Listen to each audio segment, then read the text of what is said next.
A table set for dinner, but the stain appeared too soon. Welcome to Faded Echoes. I am your host, Ombra. Tell me in the comments where you're listening from. I can't wait to read your stories. Let's begin the mystery. If you've ever lived in Nero Wolfe's house, you know it doesn't take much to upset the man's idea of peace. Peace, in his dictionary, means no interruptions before 11 in the morning, no cases that can't be settled by check or checkmate, and no disturbances of the dining room or the kitchen, which he considers as sacred as a monastery. So you can imagine the atmosphere when the first hint of trouble didn't come in the form of a gunshot, a scream, or a frantic client, but a splash of crimson sauce across a white linen tablecloth, an hour before dinner. Now, if this sounds trivial, let me assure you that Wolfe does not consider table linen trivial. A stain, especially one appearing without a hand or fork to account for it, was a disruption with the same gravity as a burglary. That the thing happened in his own brownstone under Fritz's watch meant that for Wolfe it was a personal assault. The evening started in the usual way. Fritz was in the kitchen, working on a pheasant that had been delivered that afternoon.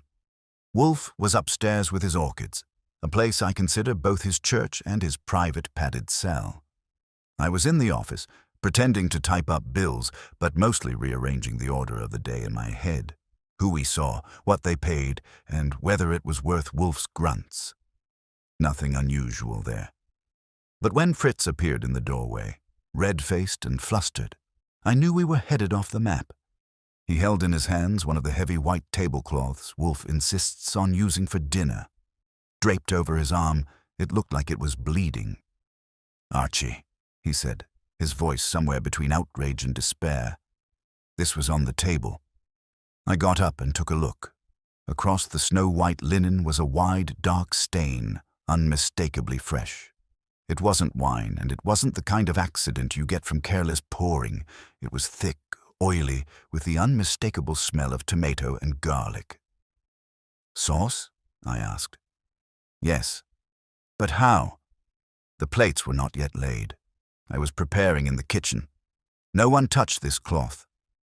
That no one didn't carry much weight with me. In Wolfe's house, people touch things all the time when they shouldn't. Delivery boys wandering off course, clients who think curiosity is free, or even the odd suspect who decides Wolfe's silence is an invitation to snoop. Before I could dig further, Fritz went into a fast spill about how he'd brought the cloth fresh from the linen cupboard, laid it on the table, and gone back to check on his pheasant. Less than 10 minutes later, he returned to find it decorated like an accident in an Italian kitchen. I examined it closer. The stain wasn't a splash. It was deliberate. A long smear across the fold, as if someone had pressed down a ladle or a spoon. I don't pretend to be Sherlock Holmes, but even my untrained eye could tell this wasn't a slip of the wrist. Someone wanted that stain there. "Fritz," I said, "don't blow a gasket. I'll bring this to Wolfe. But brace yourself. He may consider it high treason." That wasn't exaggeration. Wolfe's temper is never loud, but when it comes to his table, it can chill the walls. So I carried the offending linen upstairs, folded neatly but still bleeding sauce, and found Wolfe among his orchids. He was adjusting the misting system with the precision of a jeweler, his lips pursed, his forehead set in lines of concentration. I cleared my throat. "Yes, Archie?" "Emergency." He turned, annoyed at interruption. When I unfolded the cloth for his inspection, his brows drew together so tightly it could have cracked granite. He didn't touch it, but his eyes narrowed. "When?" he demanded. "Within the last 10 minutes.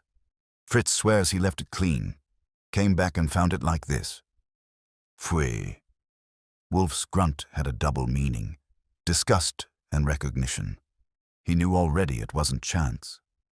I asked the logical question. "You think it's a message?" "Not think." No, Wolfe lowered himself into the nearest chair with that slow, deliberate grace of his. "A signal, intrusion masked as triviality. It will not be trivial. Someone has disturbed my house." That's when the bell rang, the front bell, long and impatient. And as I moved to answer it, I had the uneasy feeling that whoever stood outside had already been inside and left their calling card in tomato sauce. The bell didn't just ring, it drilled, long and sharp, as if the person outside had no intention of leaving until the button was worn flat. Wolfe gave me a look that said clearly that answering it was my duty and not his concern.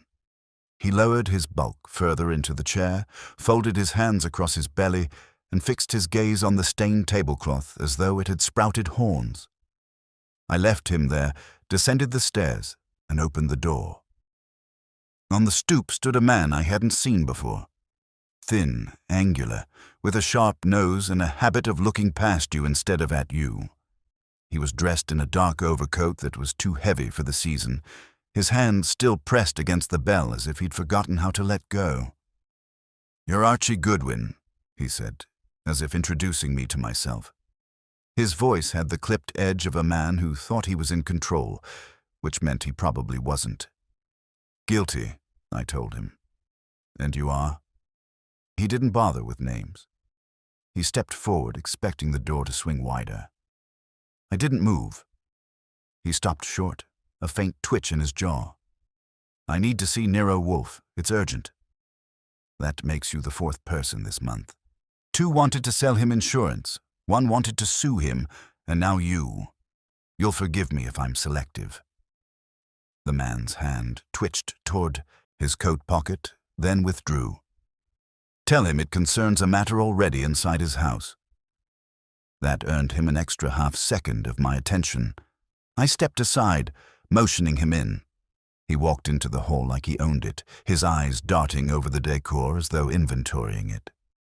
I didn't like that, but I liked less the thought of Wolfe coming downstairs to find him poking around. "This way," I said, keeping tight behind him as I led him upstairs. When we entered the plant rooms, Wolfe didn't look up. He merely gestured with a finger toward the office. I shepherded our visitor inside, waited until Wolfe had settled into his yellow chair, and closed the door behind us. The man took in the room with another one of those sweeping glances. "You've already discovered it, then," he said, pointing to the folded tablecloth on Wolfe's desk. I didn't like the assumption or the implication. Wolfe raised one eyebrow. "You appear to be acquainted with my domestic affairs. Explain?" Finally, the man introduced himself. "Douglas Albee, attorney. I represent a client whose interests are complicated. That cloth was not meant as a trifle. It was a warning." I perched on the edge of my desk. Most people send flowers, or at least a letter. Tomato sauce seems a little, messy. Albee ignored me. His eyes were fixed on Wolfe. "Someone is playing with fire, Mr. Wolfe. My client's business dealings touch on delicate property rights. A document has been stolen, one of critical value. Whoever holds it believes they can taunt us by leaving signs. That cloth is one." I cut in before Wolfe could grunt. "If I follow you, Mr. Albee, your way of handling theft is to break into a detective's dining room and redecorate his linen. That's either an odd strategy or a confession." He shifted uncomfortably. "I didn't put it there. I wouldn't dare. But my client believes the thief is close, possibly in this house already, or among those who enter it. He begged me to come." Wolfe finally moved, leaning forward just enough to tap a finger on the stained fold. "Your claim, sir, implies 2 things. First, that my brownstone is no sanctuary, and second, that I should sully my hands in pursuit of your client's business. I resent both implications." Albee's voice sharpened. "Then at least hear me out. The document is a deed, a transfer of property rights to a parcel of land on the river, worth millions. My client was prepared to finalize an agreement, but before he could, the original was stolen. If it surfaces, he loses everything." "Millions," Wolfe echoed softly. His tone was neutral, but I knew the arithmetic running behind his eyelids. I added a jab. "So you figure the thief celebrated by smearing marinara on our tablecloth?" Creative, symbolic, Albie countered. My client has business rivals who would love to humiliate him. Dinner, contracts, deals, they all take place at tables. A tablecloth is a signal, crude but pointed. I could see Fritz's face when he'd found it, and I had to admit it sounded less like random mischief and more like a signature. Wolfe steepled his fingers. Why come here? There are police.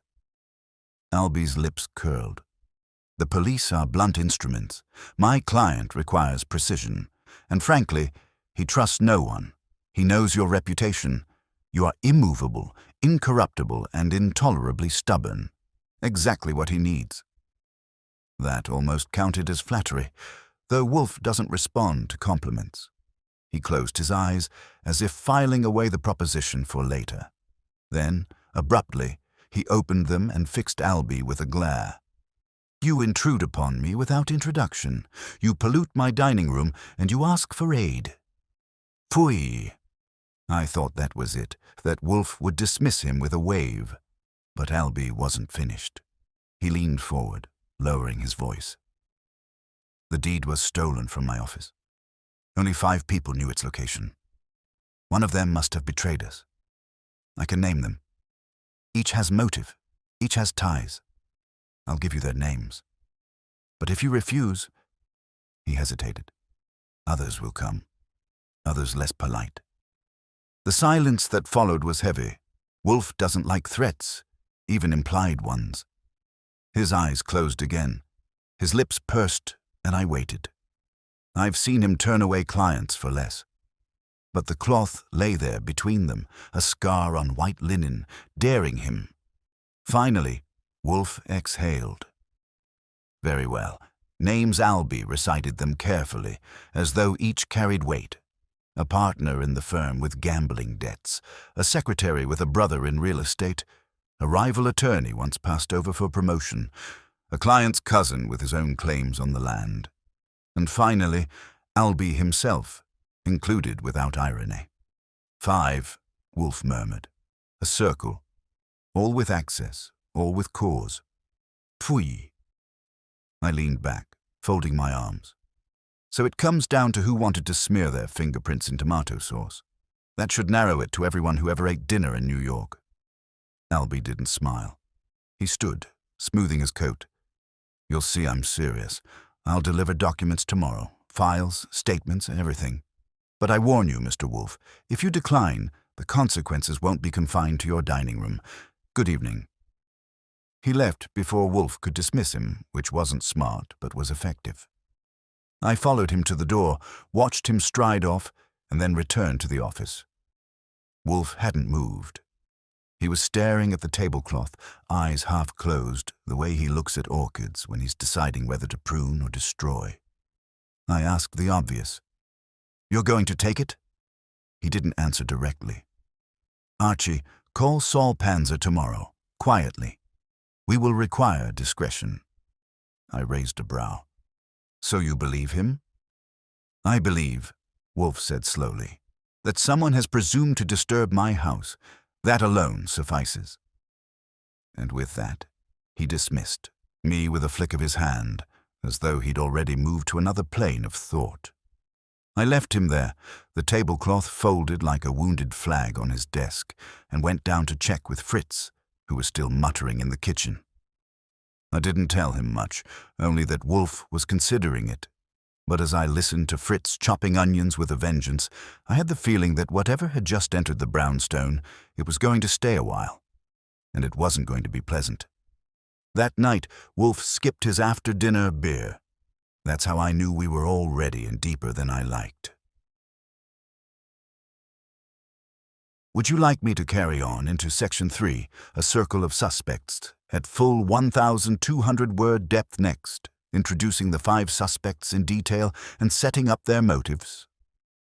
Albie's files arrived at 9:30 the next morning, in a flat grey envelope with a rubber band that had more faith in elasticity than it deserved.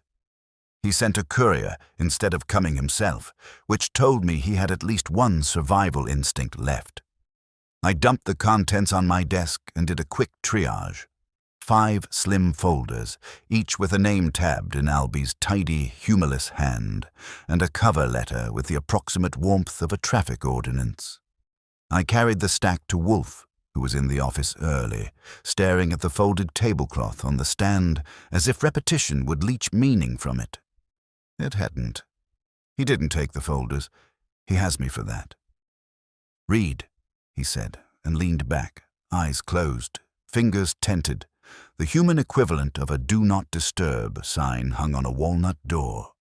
The first name had partner written all over it, and not only because Alby had typed partner under it. Martin Keever, 47, co-founder of Alby and Keever, the firm that had the honor of misplacing a deed worth a small island nation. Keever's sheet was thin in the biographical department and thick where it counted. Debts, markers, abstract nouns that turn into men with rings you don't want to kiss. He liked baccarat when he could afford it and private back rooms when he couldn't, which was most of the time lately. 2 months ago, he'd taken out a short-term note against his life insurance and then missed the first payment. A week before the theft, he'd been seen in a booth at the Cobalt with a man who, if you believe the police grapevine, makes his living adjusting other people's luck. Motive, access, and the charming desperation of a man who tells himself one more pull of the lever will fix everything. "Keever," Wolfe murmured without opening his eyes. "A man for whom appetite has displaced prudence." "That covers half the city," I said, and slid to the next. Lila Hart. 28, secretary to Alby, originally a temp who never left, which can either mean competence or blackmail, depending on the office climate. Alby praised her efficiency in tones that sounded like a dentist describing a drill.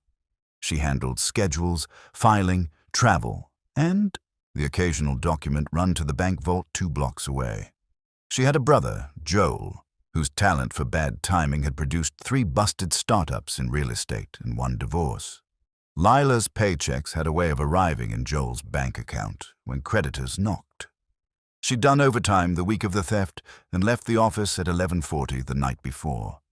The deed vanished. "Diligence," Alby had written, and then scratched it out and written "overtime," as if the distinction annoyed him. She had access, motive by obligation, and a habit of keeping her voice calm while her eyes counted exits.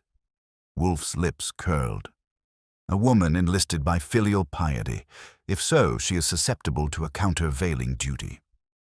Meaning. Meaning we will remind her that loyalty may be owed elsewhere. "Sure," I said. "I'll embroider that on a pillow for the waiting room." Folder 3. Raymond Doss, 41. Senior associate with a chip on his shoulder you could wedge a door with. He'd been expected to make partner 2 years ago, and he hadn't, for reasons the records described as temperament. That's a polite way to say he'd told a client something the client didn't like, and told a partner something the partner liked even less. Since then, he'd cultivated a reputation for walking right up to the line and polishing it with his shoe. He'd also cultivated ties with a rival firm sniffing around Victor Severin, the client whose name finally appeared in Alby's letter like a reluctant confession. Severin was the man of the river parcel, an investor with the kind of profile that makes Chamber of Commerce photographers salivate. Clean jaw, clean deals, and the occasional dirty rumor that never stuck. Doss had met with a representative of that rival firm for drinks 2 nights after the theft. No one could prove he brought them more than gossip. No one could prove he didn't. "Ambition curdled," Wolfe said, "the most common condiment at the professional table." I was tempted to say we had enough condiments with the tomato sauce, but I let it pass and opened the 4th. Peter Vale, 35. Client's cousin. The phrase did not do him justice. He was Severin's cousin, twice removed and once regretted, a man with a minor trust fund and a major sense of grievance. He'd grown up fishing along the same stretch of river and liked to tell anyone who would listen that the land had always belonged to the family, which in his dictionary included anyone who could produce a photo of themselves with a tackle box. He'd recently made a point of attending public hearings about zoning adjustments and had a small army of noisier friends who used words like heritage with a capital H. He'd had lunch with Severin a week before the theft and left 10 minutes after the first course, visibly angry. He didn't have formal access to the firm's vaults, but he had a mouth, and mouths can open locks when they say the right things to the right ears. Sentiment masquerading as right, Wolfe observed. He will believe theft can be edited by rhetoric into reclamation. And last, I said, letting the final folder thump the desk, our friend who sent the package.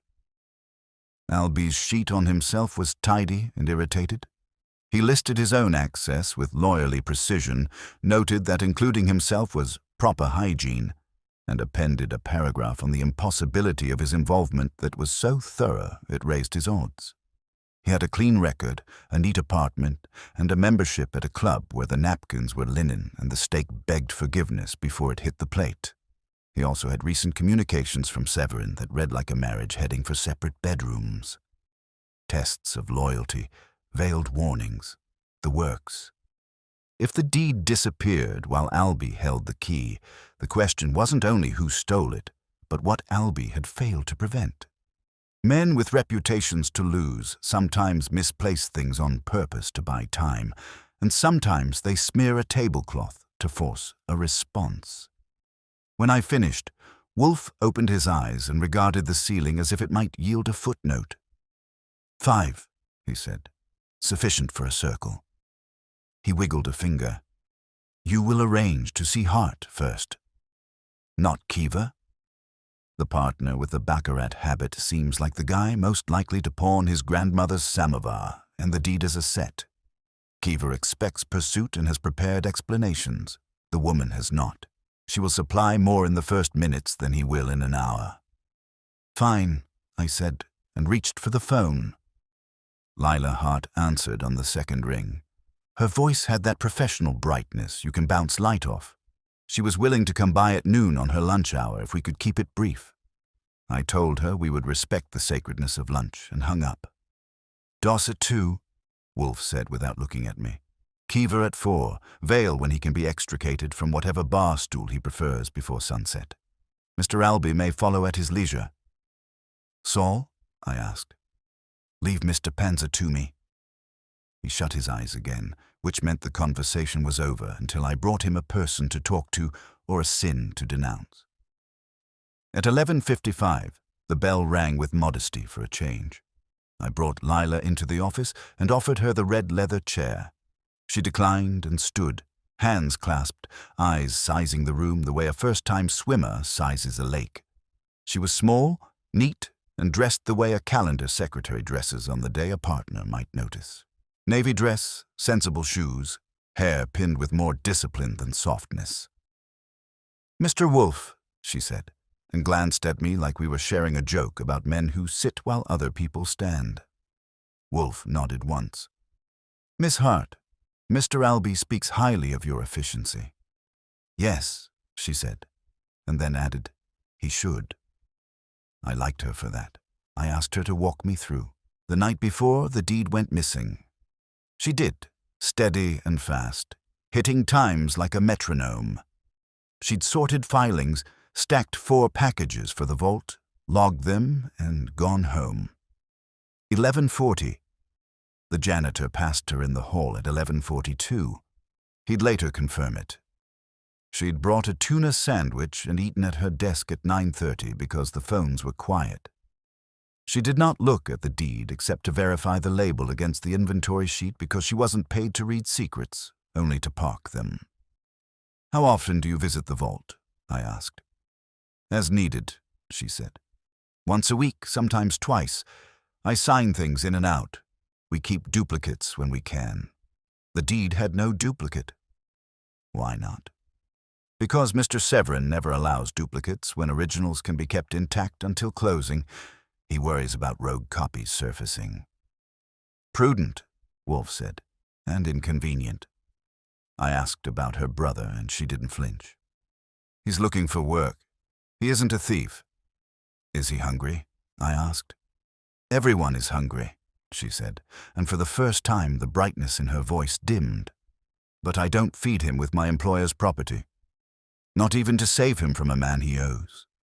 She met my eyes. You'll have to try harder than that. Wolfe intervened with a soft cough. Miss Hart, a question about keys. How many open the vault? 2 sets for the firm, 1 for the bank officer on duty. Mr. Albee has 1, Mr. Keever the other. When I deliver a package, I sign the ledger and the bank officer uses his key. The firm key remains with the partner. And on the night in question, Mr. Keever had the firm key. I never touched it. Your ledger? In my desk. I can bring it. You will, Wolfe said, and the interview ended as cleanly as a razor stroke. At 2, Raymond Doss arrived with his temper ironed flat and a tie knotted like a threat. He shook no hands and sat before, invited. He answered questions with sentences that sounded like they'd been billed in 6-minute increments. Did he resent not making partner? He resented nothing except inefficiency. Did he meet with a rival firm? He cultivated relationships, as any responsible attorney did. Did he know the deed had been stolen? He knew only that hysteria was unproductive. I liked him less than Lila by a margin you could measure in city blocks. When I prodded him on why he'd been seen near the bank the morning after the theft, he gave me a look I've seen on cops who are about to find something in your pocket. I jog, he said. It clears the head. Is that illegal now? Only if you do it in court, I told him. They don't like sweat on the transcripts. Wolfe tolerated him for 20 minutes and then dismissed him with a "that will do" that put 2 inches of frost on the air. Keever at 4 came smelling faintly of cologne and yesterday's defeat. He was good, I'll give him that. Soft contrition, firm denial, the whole catechism. He loved his firm, he loved his partner, he loved the river and the law, and if he loved baccarat, he loved it responsibly and on weekends only. His markers were managed. He had not seen the deed that week except in passing. He had left his key with the bank officer because he had to step away for a call. He had misplaced nothing except his peace of mind. I asked him about the cobalt and he smiled with exactly 3 teeth. A client likes the place, he said. I prefer home. Which night? I asked. None of your business, he said, and then apologized. He was one of those men who think an apology resets the scoreboard. By 6, the light outside had turned the street into a narrow ribbon of gold. Peter Vale arrived last, late enough to be fashionable and loud enough to be unwelcome. He shook Fritz's hand in the hall like they were cousins, and then tried it on me. I didn't offer mine. He called Wolfe Sir, and then Mr. Wolfe, and then Nero, which got him a stare that moved him back an inch. He talked about the river like it paid his rent and used phrases that made me want to give him a flag and a podium. He hadn't been near the bank, he said, because banks were conspiracies against honest men, but yes, he'd told his cousin Victor that the land belonged in the family, and yes, he'd been angry enough to leave lunch early because Victor had forgotten who he was. The word deed made him talk faster. If Severin's plan went through, Peter would be cut out of a future he'd built in his head with the help of daydreams and Wikipedia. When he left, Wolfe didn't speak for a full minute. Then he turned his head, that slow, deliberate shift he does when he's aligning an idea with a fact. Archie, he said, we have a pattern. Good, I said, because all I have is a headache. Mr. Keever is a man with appetites that require cash, he said. Mr. Doss is a man with ambitions that require leverage. Miss Hart is a woman with obligations that require compromise. Mr. Vale is a man with sentiments that require revolution. Mr. Albee is a man with pride that requires control. Each could justify an intrusion, but only one of them, Archie. Only one would use a tablecloth. Because? Because only one is thinking about the theater of it. Not money, not law, not blood. Table, cloth, dinner, an emblem. He closed his eyes. Begin with those who value symbols. Fail, I said. Perhaps, Wolfe allowed. But Mr. Doss also thrives on gestures, and Mr. Elby curates appearances. Miss Hart and Mr. Keever think in transactions. We will test the hypothesis. He opened his eyes. Tomorrow you will visit the bank. Examine the vault procedure, the ledger, the officer on duty. Then you will speak with Mr. Severin. I will inform Mr. Panzer where to apply his attention. I nodded and reached for my notebook. The circle was drawn. The lines between the names were faint but there.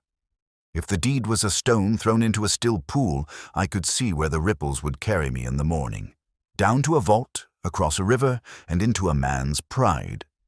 Meanwhile, the brownstone remained disturbed, a white linen ghost folded on the stand, reminding us that whoever had started this liked to leave marks where Wolfe would see them.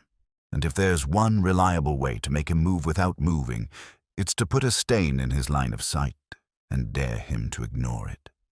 Mourning in the brownstone is a disciplined affair unless someone has redefined discipline in tomato.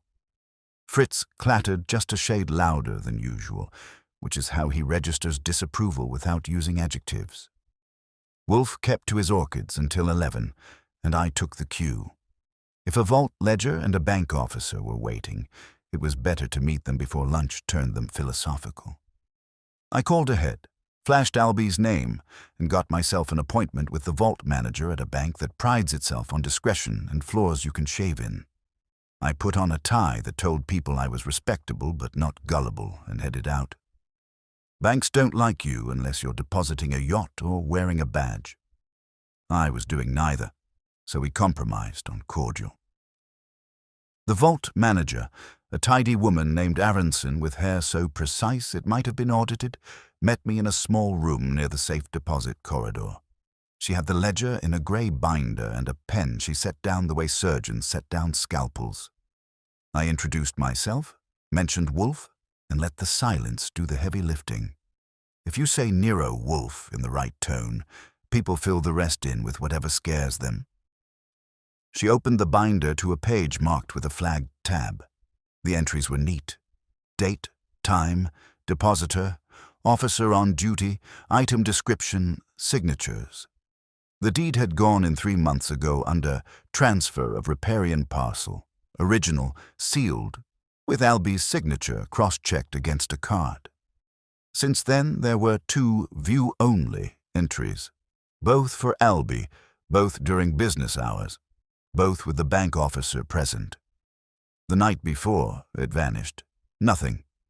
The morning it did, there was a line that looked normal unless you wanted it not to. 10:14 a.m. Verify seal integrity. Officer on duty. M. Quinn, firm representative. Keever, letters in block print like a man who thinks handwriting is a tell. You know what you're looking for, Aronson said, which I construed as a compliment. I pretend, I told her. May I see the signatures for the last month? She obliged. The page with Keever's block print had another detail, a small one. Ink slightly grayer than the entries above and below. Nothing you'd swear to in front of a judge, but enough to make my little detective bell chime once. I asked if the pen changed that morning. Aronson shook her head. Same pen, same counter, same routine. Then she frowned just enough to show human. Mr. Quinn left early that day. He wasn't feeling well. What time? 10:30, she said. I came in at 10:45. We realized then that the firm representative had not returned the officer's key to the counter, which is against procedure. I phoned Mr. Quinn at home. He said he must have forgotten. He brought it back at noon. And in the meantime?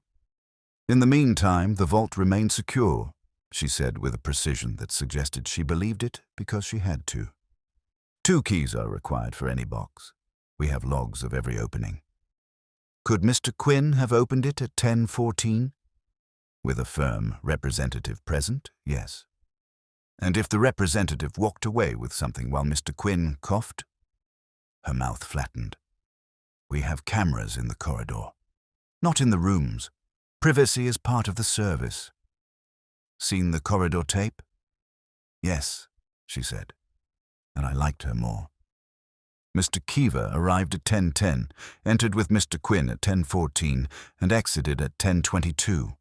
He paused at the counter. Then Mr. Quinn left. And at any point did Mr. Kiva return the officer's key? No. Why didn't your staff tackle him? I asked lightly. We do not tackle, she said. We follow up, and we did. Did he come back? At noon, with Mr. Quinn. He said he had been distracted by a call. And the deed? When Mr. Albee came at 3 to verify documents, it was gone. There it was. If the deed was in the box at 10:14 and not at 3, something happened between the two. Kiva's block print glared innocently from the ledger while my note about grey ink twitched. I asked to speak with Quinn.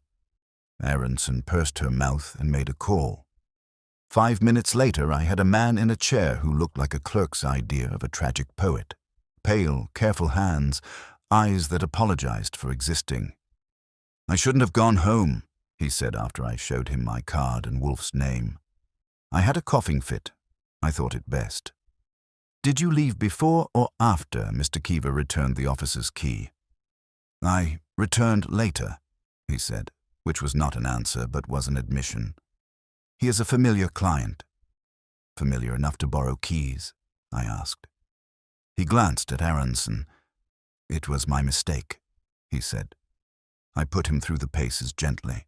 He'd opened the box with Kiva, stood present while Kiva verified seals, then had a fit of coughing, the kind where you bend and close your eyes and think about lungs. He'd stepped back. He could not swear he had his eyes on the man's hands every second. He had then escorted Kiva out and, in the haze of cough syrup and embarrassment, walked away with the firm's key still in his pocket. He'd gone home on his manager's permission. When called, he'd returned with the key and a dozen apologies. He had not opened the box again that day. He did not know what had gone missing until the afternoon. He hated himself thoroughly, which saved me the trouble. I thanked them, copied the relevant page in my notebook, and left with the shape of a hole where a deed used to be. On the sidewalk, I called Wolfe. He answered on the second ring, a miracle on par with a comet. So I gave it to him straight. The ledger timing, the grey ink, the key not returned, Quinn's cough, the camera corridor. He made a noise like a man tasting a sauce and deciding the cook had been too generous with oregano. Mr. Severin, he said, attend to him. On my way, I said, and headed uptown. Severin kept an office on the 34th floor of a glass ambition with a view of the river that was almost indecent. His receptionist was serene in a way that said people like me did not fluster her, and his conference room had art on the wall that wanted to be either money or a forest. He came in 5 minutes later, tall, polished, and composed. The kind of man who shakes your hand with exactly the right pressure and makes you feel like you're in a recruitment brochure. He offered Pellegrino. I asked for coffee. He smiled as if that were a quirk he could forgive. I'm told you're efficient, he said, sitting. I'm told you like originals, I said. His smile thinned. I like certainty. Then you shouldn't work near rivers, I said.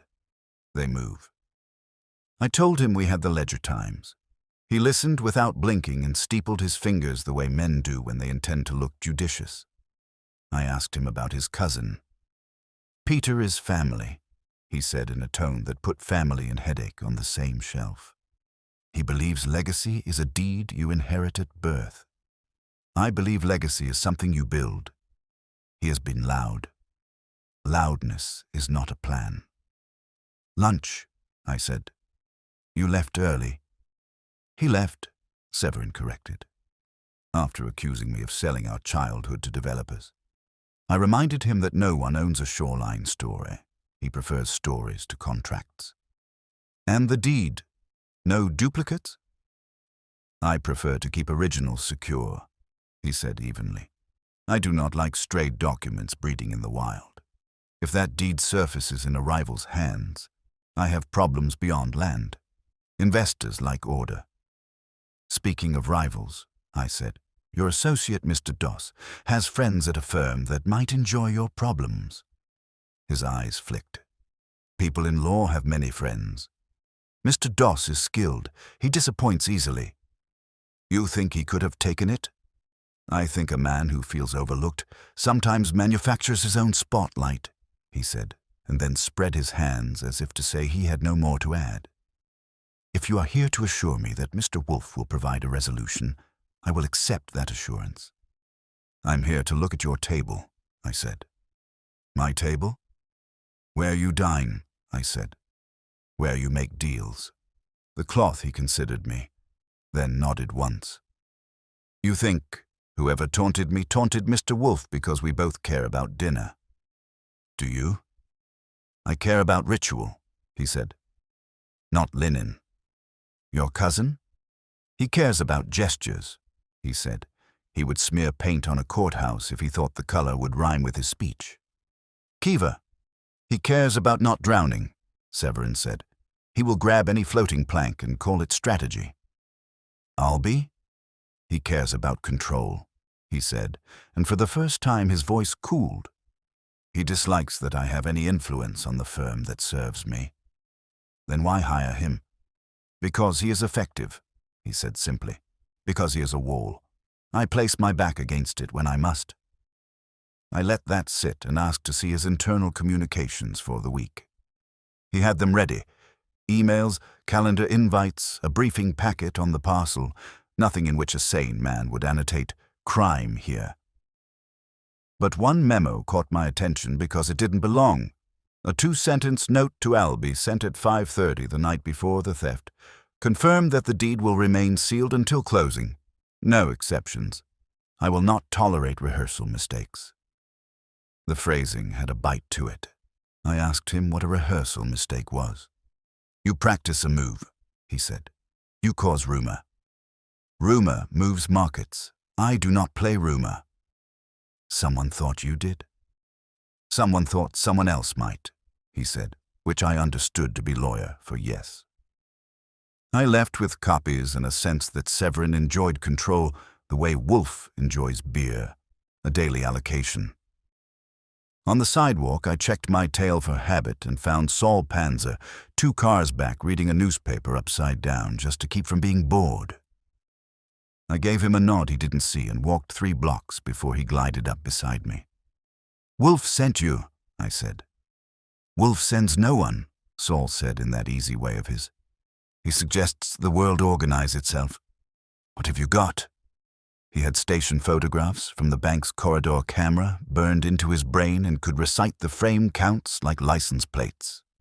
Kiva had lingered at the counter exactly 19 seconds the first time, enough to misplace something and to pretend it hadn't happened. At noon he'd returned with Quinn, handed back the key, and made a palm-out gesture that read like apology. No other firm employee entered that corridor between 10 and noon. At 10:41, Lila Hart had arrived at the bank steps, checked her phone, and turned around. She didn't go in. Called off, I asked. Maybe, Saul said. Or she saw who she came to see and didn't like it. Kiva.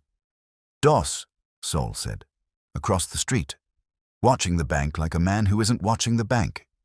Ambition on a stroll, I said. You follow? I followed the cousin, he said, and I didn't ask why, because Saul's instincts are the reason men like me get to wisecrack. He spent the morning talking to a reporter about heritage. He spent the afternoon buying paint. White. Paint, I said. Not sauce. Maybe he ran out of tomatoes, Saul said. Back at the brownstone, Wolfe was in his chair with the tablecloth on the stand like a patient waiting diagnosis. I gave him the bank, the ink, the key, Quinn's cough, Severin's ritual, Saul's lens. He shut his eyes and breathed through his nose, taking it in. The grey, he said. Could be nothing, I said. Could be a second pen. Could be someone didn't press hard. Could be a hand that isn't used to signing there, he murmured. Could be a man rehearsing block letters. Doss prints, I said. Keever signs. And Mr. Albee types, Wolfe said. Miss Hart keeps a ledger. Mr. Vale paints. You're thinking symbol again. I'm thinking, he said, opening his eyes, that we have been given a theatre and told to watch the stage. When that happens, Archie, you inspect the wings. Which are? Office routine, he said, where a key lives between uses, who answers the phone when a man coughs, how a messenger's envelope is folded. I waited. He dipped a finger toward the tablecloth. And who, in this constellation of grasping men, knows how to cook? Fritz cooks, I said automatically, and then stopped because Wolfe's eyes were on me like a pointer dog's. You mean, who knew enough to make a stain that would carry from kitchen to dining room with one smear? Precisely, he said. Tomorrow, you will ask Miss Hart what she ate the night she stayed late and where she threw the wrapper. You will ask Mr. Keever, who called him at 10:22, and why he forgot a key he has not forgotten in 15 years. You will ask Mr. Doss, who jogs in Oxfords. You will ask Mr. Vale what he intends to mark next, and you will ask Mr. Albee nothing at all. Because? Because he will come to us, Wolfe said mildly, and reached for his beer. He will come because he expects to control the narrative, and because the narrative has escaped him. And when he does, Archie, we will have rearranged the furniture so that his story cannot sit down. The next morning I was on the move before Wolfe had even settled into his orchids, which tells you how committed I was to chasing threads he'd already spun in his head. He wanted answers about food wrappers, phone calls, jogging shoes, paint cans, and motives that had the consistency of tomato paste. That meant starting with the one person who'd cracked just enough yesterday to make me think there was more under the surface. Lila Hart. Her office sat on the 15th floor of a midtown building whose elevators smelled like they'd been chewing gum for a decade. I caught her just before 9, unlocking her desk with that mechanical efficiency of someone who knows appearances matter as much as ours. She looked up, startled, then smoothed her hair as if surprise were unprofessional. "Mr. Goodwin," she said, "is this official?" "As official as Wolfe ever gets before breakfast," I told her. "He wants details you skipped yesterday." Her lips pressed. I didn't skip anything." "Then this'll be easy. The night you stayed late, what did you eat?" Her eyes flicked. "Tuna sandwich, I told you." "Not then," I said. "Now. Wrapper, bag, napkin. Where'd you put them?" She blinked. "Trash." "Which one?" "My desk basket." "Emptied by janitorial?" She hesitated. "Yes." "Why does that matter?" "It matters because someone knew enough about sauce to stage a message in Wolfe's dining room," I said. "And tuna doesn't stain linen." Her face tightened, but she didn't break. "I didn't go near your dining room." "Not accusing," I said lightly. "But I need to know if you left anything behind that someone else could have borrowed. A wrapper smells, a napkin smears. Easy to lift from a bin." She shook her head quickly, too quickly. "I don't know. Maybe. I was tired. I didn't check." I thanked her, left her with her conscience, and noted in my book, "Wrapper possible, guilt uncertain." From there, I tracked down Keever at his club. He was nursing black coffee at 10:30 like a man who wanted to believe caffeine could balance baccarat. He raised an eyebrow and I slid into the seat opposite. "You again," he said. "Me until you answer," I replied. "What call distracted you at 10:22 the morning the deed vanished?" He set his cup down hard enough to splash. "I told you, business." "Sure. What kind? The kind that makes you forget a key you've handled for 15 years? He hesitated, and his fingers tapped the saucer. "It was personal," he said finally. "Personal like gambling personal?" His eyes hardened. A collector. He'd threatened to call the office if I didn't answer. I stepped out to pacify him, that is all. "Did you tell Albee?" "Number and you won't either." I let that sit. If he was being blackmailed by debt, it explained distraction, not theft. But distracted men are easy alibis for clever thieves. Next stop, Doss. He was exiting the courthouse when I caught him, striding like he owned marble. I matched his pace. "You jog in the mornings?" I asked. "Yes." "In wingtips?" His head snapped. "Excuse me." "You were seen outside the bank the morning after the deed disappeared." "Watching. You don't jog in that neighborhood." "I was meeting someone." "Who?" he sneered. "Not you." "Look, Raymond," I said, "I don't mind a man who's ambitious, but ambition makes people stupid. If you were casing the bank to see who came and went, you'd better hope Wolfe believes curiosity isn't motive." He stopped walking. "And what do you believe?" "I believe you like to stage manage your frustrations," I said. "But the man who left a sauce trail in Wolfe's house wanted theater, not leverage. You're more about leverage." His silence was confirmation enough. He turned on his heel and left me with the smell of his cologne, which had more integrity than his answers. By noon, I had Vale in my sights, outside a hardware store with a gallon of white paint dangling like a trophy. He grinned when he saw me, as if we were schoolboys meeting on recess. "Archie, care to help me freshen a picket sign?" "Tempting," I said. "But Wolfe wants to know what you intend to mark next." "The truth," he said, eyes shining. "This city forgets its families. I'll remind it. With paint. Paint, speeches, whatever it takes. My cousin thinks contracts erase history. They don't. History bleeds through." His choice of words was interesting. "Bleeds through," I repeated. He nodded enthusiastically. "Like sauce through linen. You saw it, didn't you?" I didn't confirm or deny, but his grin faltered as he realized he'd said too much. "I didn't touch your house," he muttered, "but I respect the gesture." That was all I needed to hear.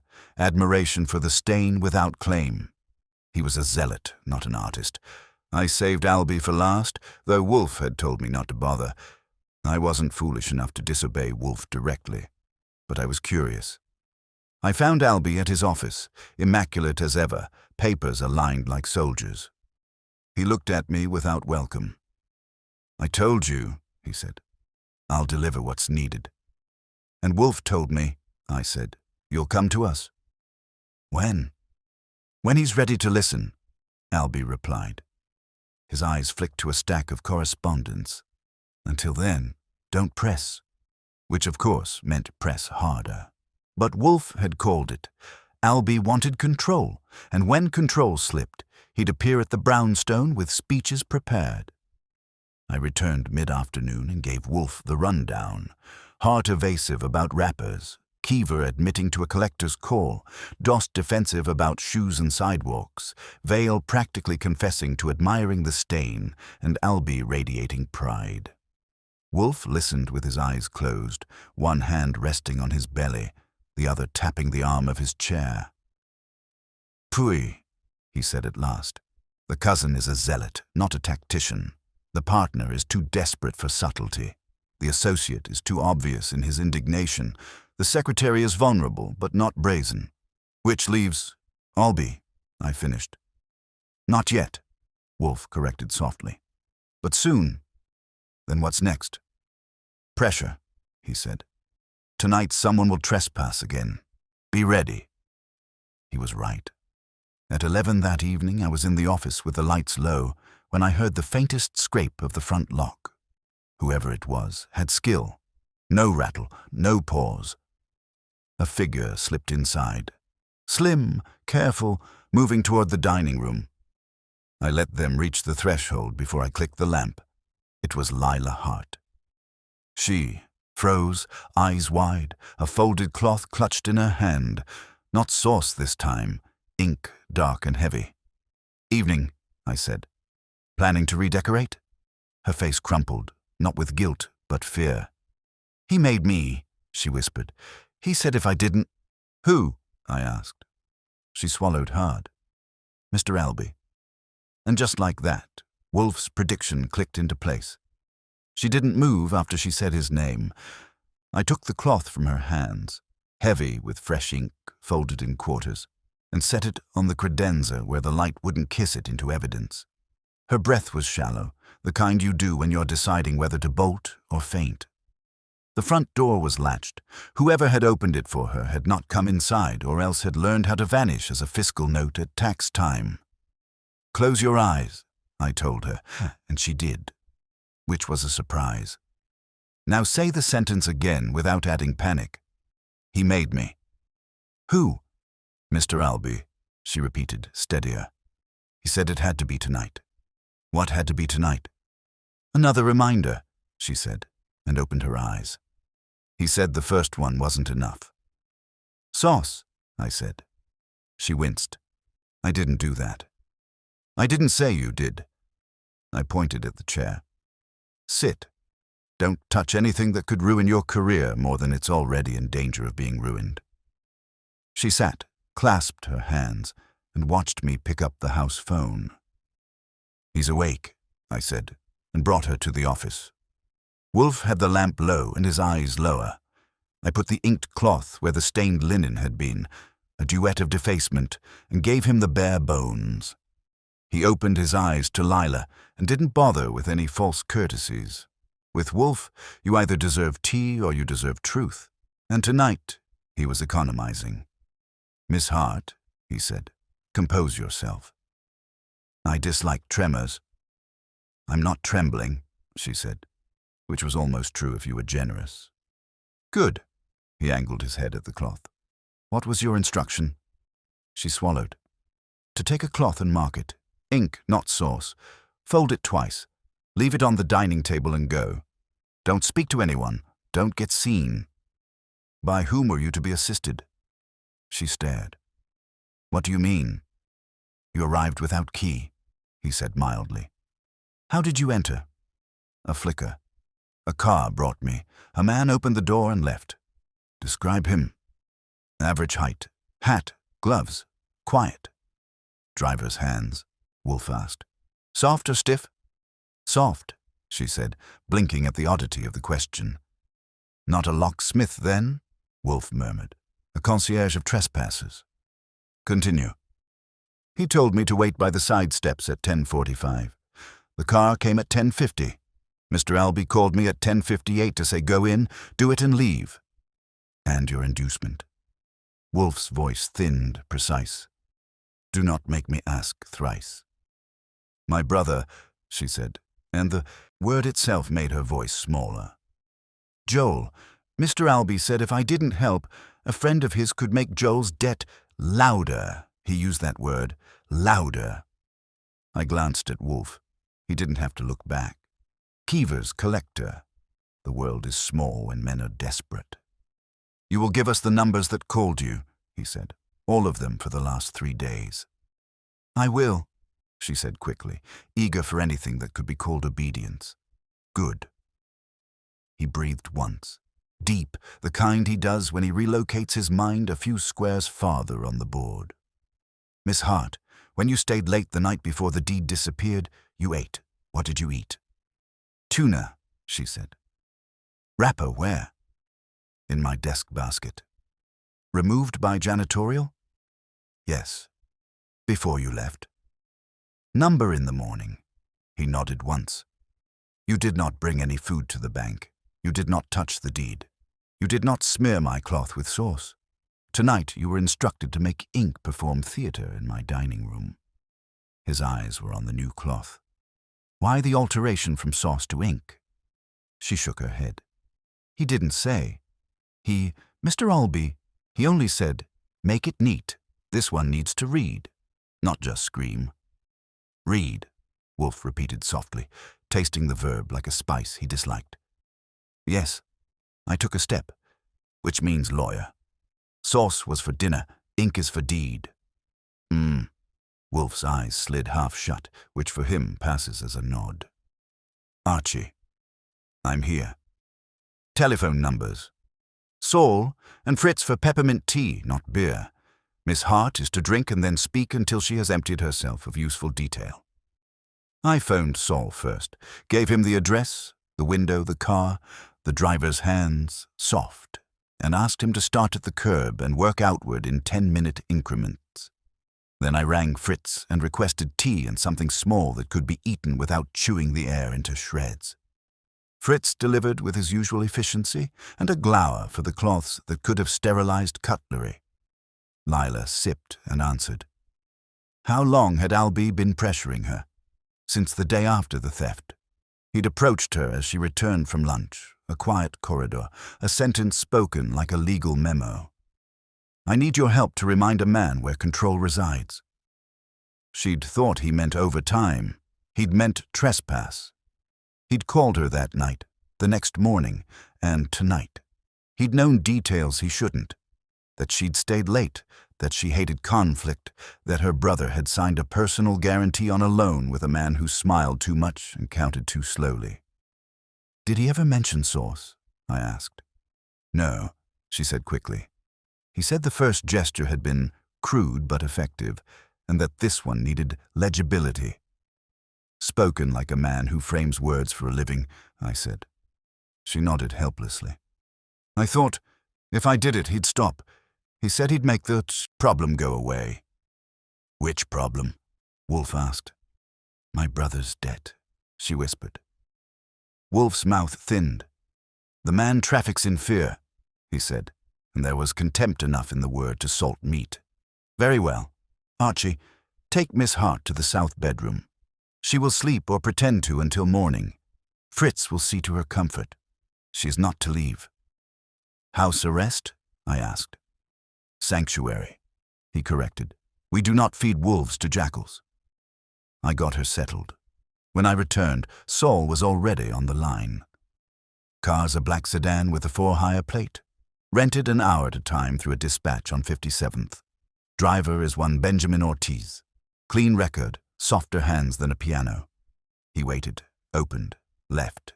He got a cash envelope at 10:30 from a man who used a hat brim the way other people use privacy screens. Name? Guess who? Saul said. Albie, I said. Door, Saul added. No tool marks worth a report. The key turned. Either someone copied yours, or the driver got a key from someone who routinely carries one.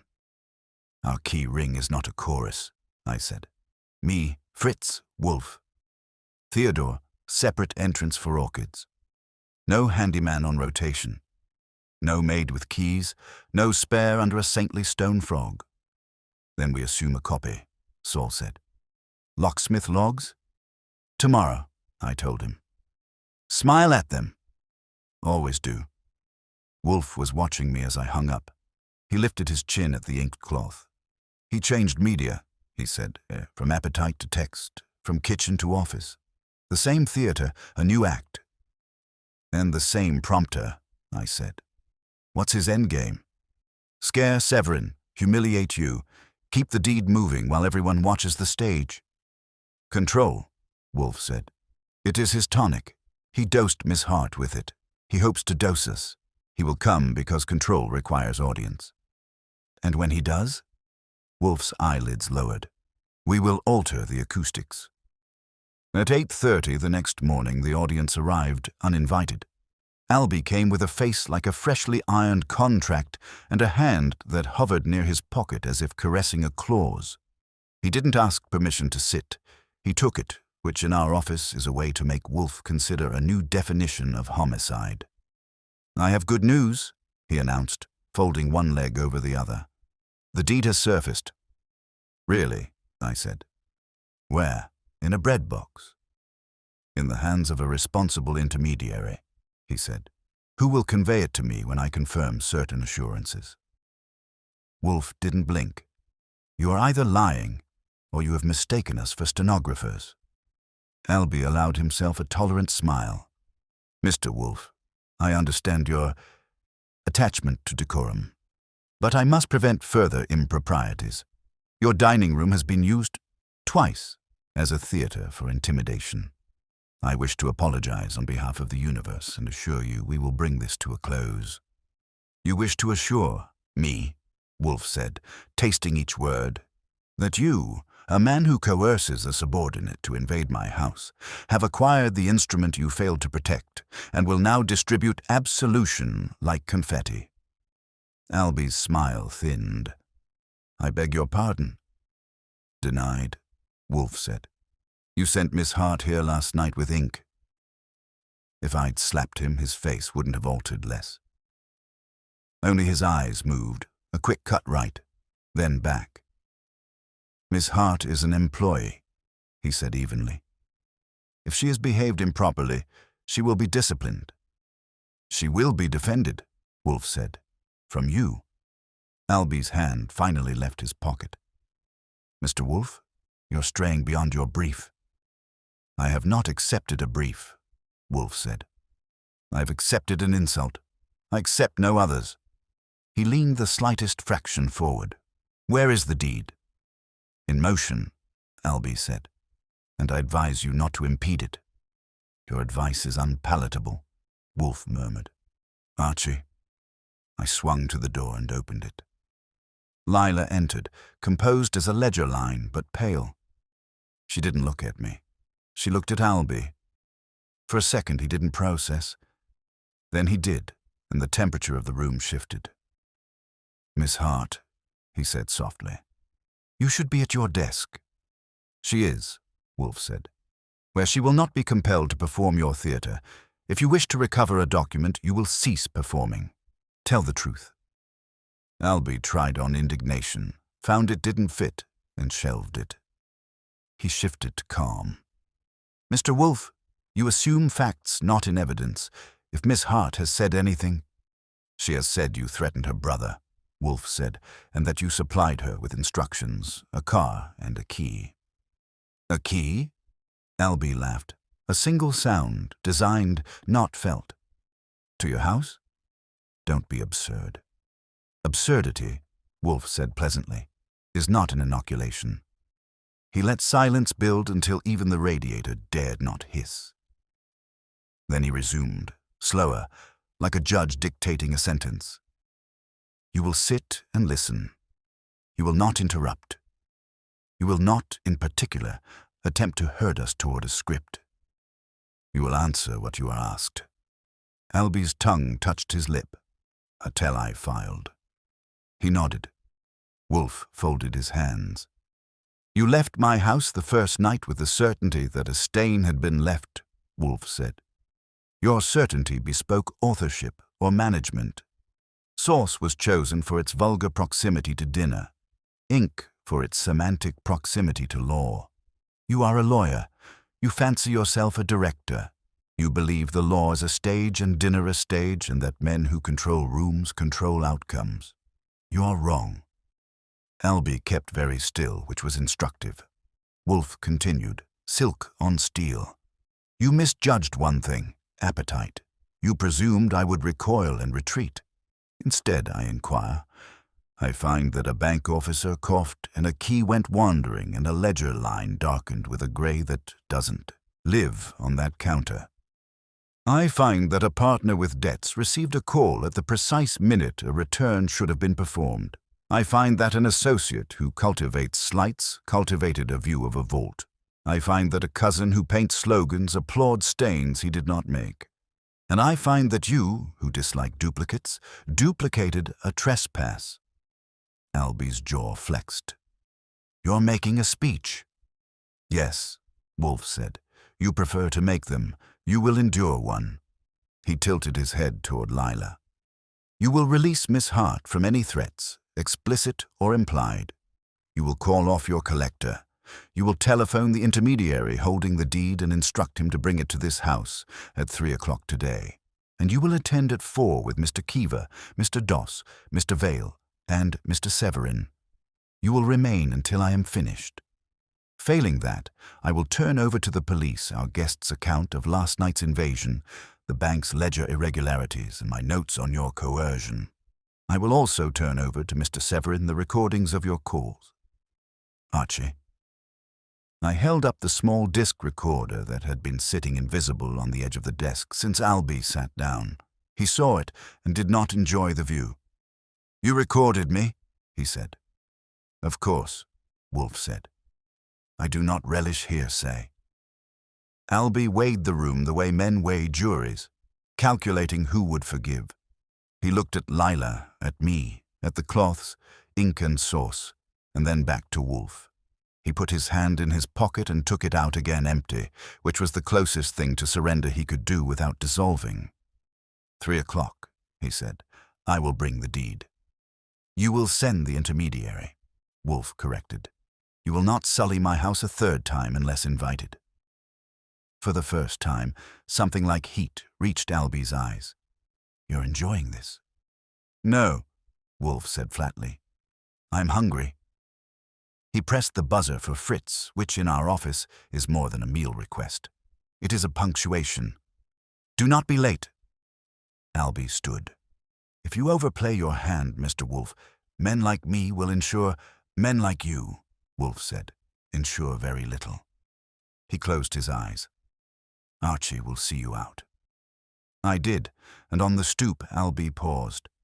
He thinks he has arranged the room, he said to me. He has, I told him. And you're in it. He left with a stiffness that said his spine was arguing with his pride. I shut the door and went back to Wolfe, who had his head tilted like a man considering whether to prune or let a branch bloom. You're sure he'll deliver, I said. He must, Wolfe said. He fears two things, revelation and unplanned noise.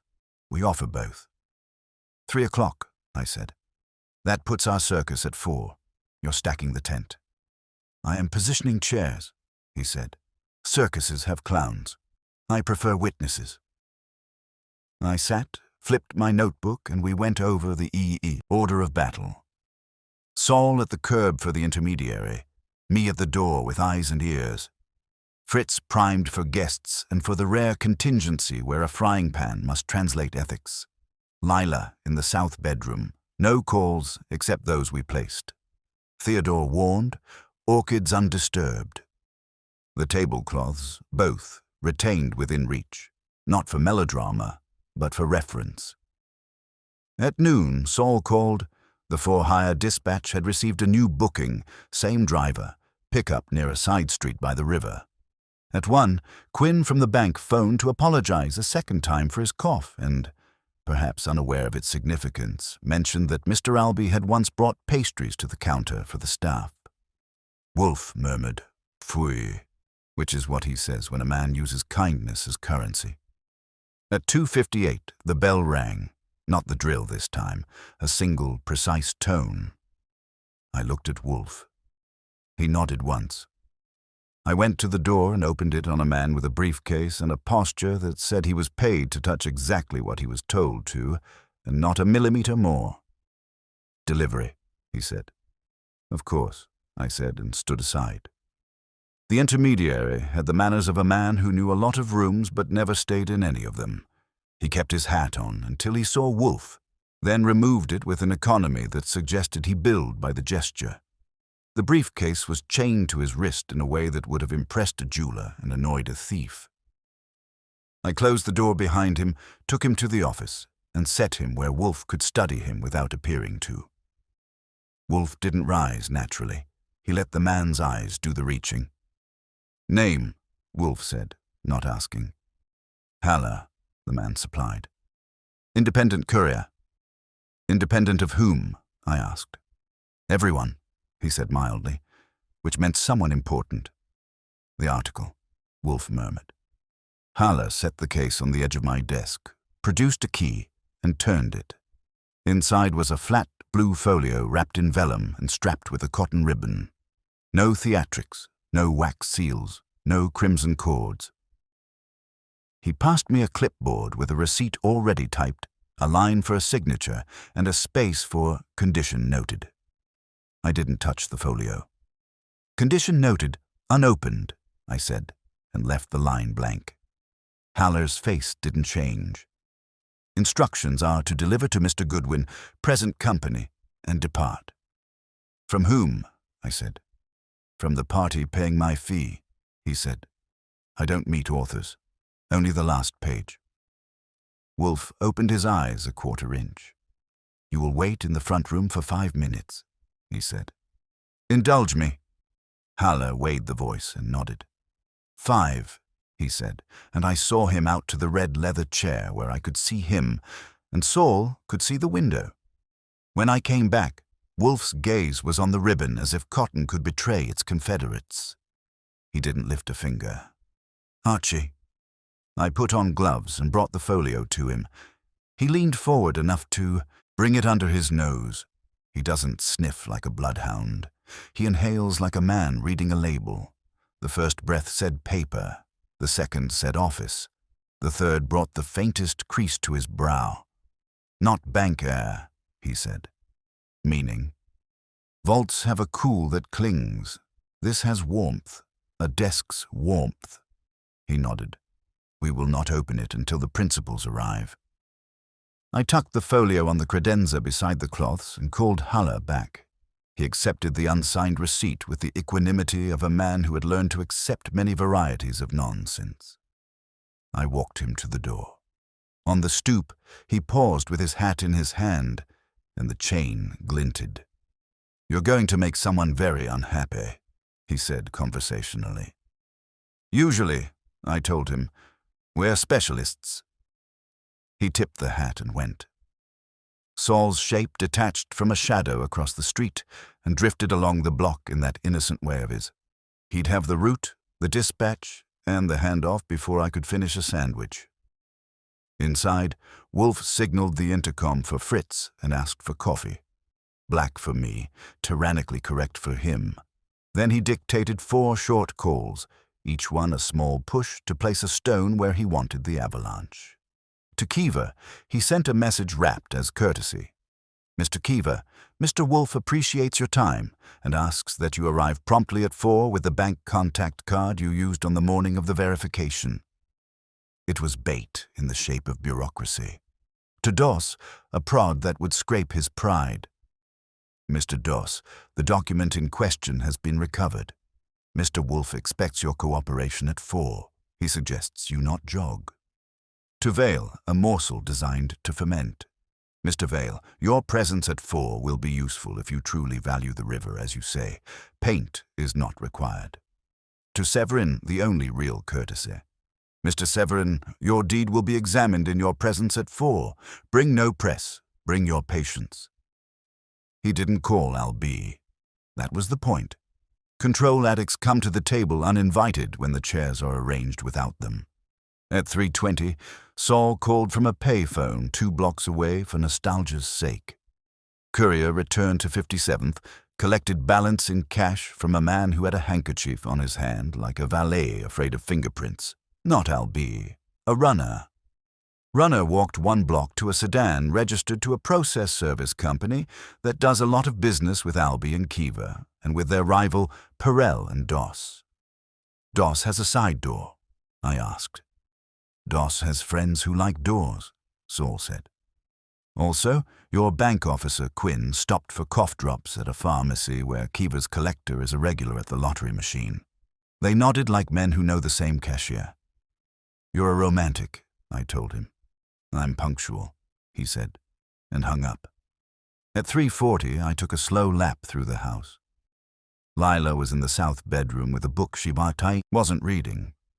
Fritz had put a tray on a side table, tea, biscuits, a bowl of lemon slices, and a vase with a flower that might have been meant to remind her there were living things without debts. She gave me a look that was half apology, half relief. I told her we were almost there, which was true in the way bridges are almost destinations. In the office, Wolfe had rearranged nothing visible and everything else. The chairs were where they always are. The light fell the way it always falls. But he had placed the 2 cloths where a man with vanity would see them before he saw the folio, and the folio where a man with greed would see it before he saw us. He'd told Fritz to delay any clatter from the kitchen until he rang. No aromas of dinner were allowed to confuse the air with appetite. He'd told me to keep my notebook open and my pen uncapped. He'd told the world, by posture alone, that there would be no shouting here, only the kind of quiet that makes men hear themselves. The bell at 4 was punctual and layered. 1 sharp press, then another. I let them in an order that was not accidental. Doss first, because he liked to be early and pretend to be in charge. He came in with his jaw set to reasonable and his shoes polished to indictment. Kiever next, with the ghost of a hangover on his breath and the bank card in his wallet like a rosary. Severin after him, calm and composed, a man who understood that the man with the least words often has the most ground. Vale last of the quartet, because he'd tried to be dramatic at the door, and I had neutralized him by making him wait 10 seconds longer than the others. I arranged them along the visitor chairs, left to right in the order of their likelihood to interrupt. Then I closed the door, leaned against it, and watched the mix heat. Wolfe began with no preamble. "Gentlemen, you are here because a deed was stolen, a house was trespassed, and a tablecloth was misused. We will correct 2 and punish 1. Vale bristled. "Punish?" "Correct," Wolfe said, and the single word pinned him back to the leather. He pointed a finger, a small motion with large effects, toward the credenza. "Mr. Goodwin." I brought the folio and placed it where all of them could see it, and none of them could grab it without losing a hand. I didn't untie the ribbon. Wolfe didn't ask me to. He let the thing exist. You could feel the room lean. "Before I open this," Wolfe said, "I want Mr. Kiever to explain why the bank's officer key was not returned at 10:22 on the morning of the verification." Kiever swallowed. "I received a call." "From a collector," Wolfe said. "For your convenience, I will not ask for his name." Kiever's eyes dropped. "I returned at noon." "You did," Wolfe said.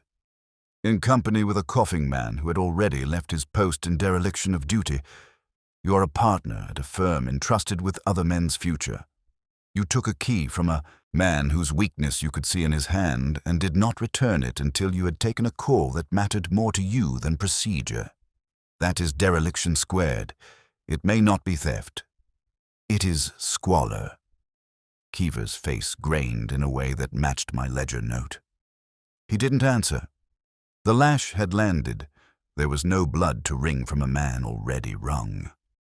"Mr. Doss," Wolfe said without looking at him, "you watched a bank you had no business watching. You cultivate indignation as one cultivates a vine, and you hoped something would fall from the trellis. You may stop. You will not like the harvest." Doss opened his mouth and shut it again. The tie tightened around his throat like a reminder. "Mr. Vale," Wolfe went on, "you admire gestures. You are free to admire ours. You will not make any tonight." Vale lifted his chin, but Severin's glance sliced him a short reminder, and he lowered it. "Now," Wolfe said, and only then did he tip his head at the folio. "The deed, Mr. Goodwin." I slipped the ribbon, lifted the vellum, and unfolded the blue. The paper had the weight of money and the smell of rooms. The notary seal was where it should be, the watermark present, the signatures neat. But there were 2 things wrong, and Wolfe saw them before I did, because of course he did. "The fold," he said. I looked. The creases ran vertically where the bank packets are stored horizontally. A tiny thing, but if you've handled enough files, your fingers memorize the way paper learns a shelf. And the ink, he added. The principal signature, Severin's, was in a black that was barely black enough. Fresh, but fresher than it had any right to be if it had been executed 3 months ago and closed, then reopened. A careful man might have signed again if he wanted to bring a document back to life without admitting it had died. "This," Wolfe said softly, tapping the air over the page without touching it, "is not the deed that left the bank. It is a deed. It has been rewritten. Silence is never total in our office. There is always the hum of a city that refuses to be excluded. But for a second, even the hum held its breath." Severin leaned in, then stopped himself. Kiever inhaled a protest and swallowed it.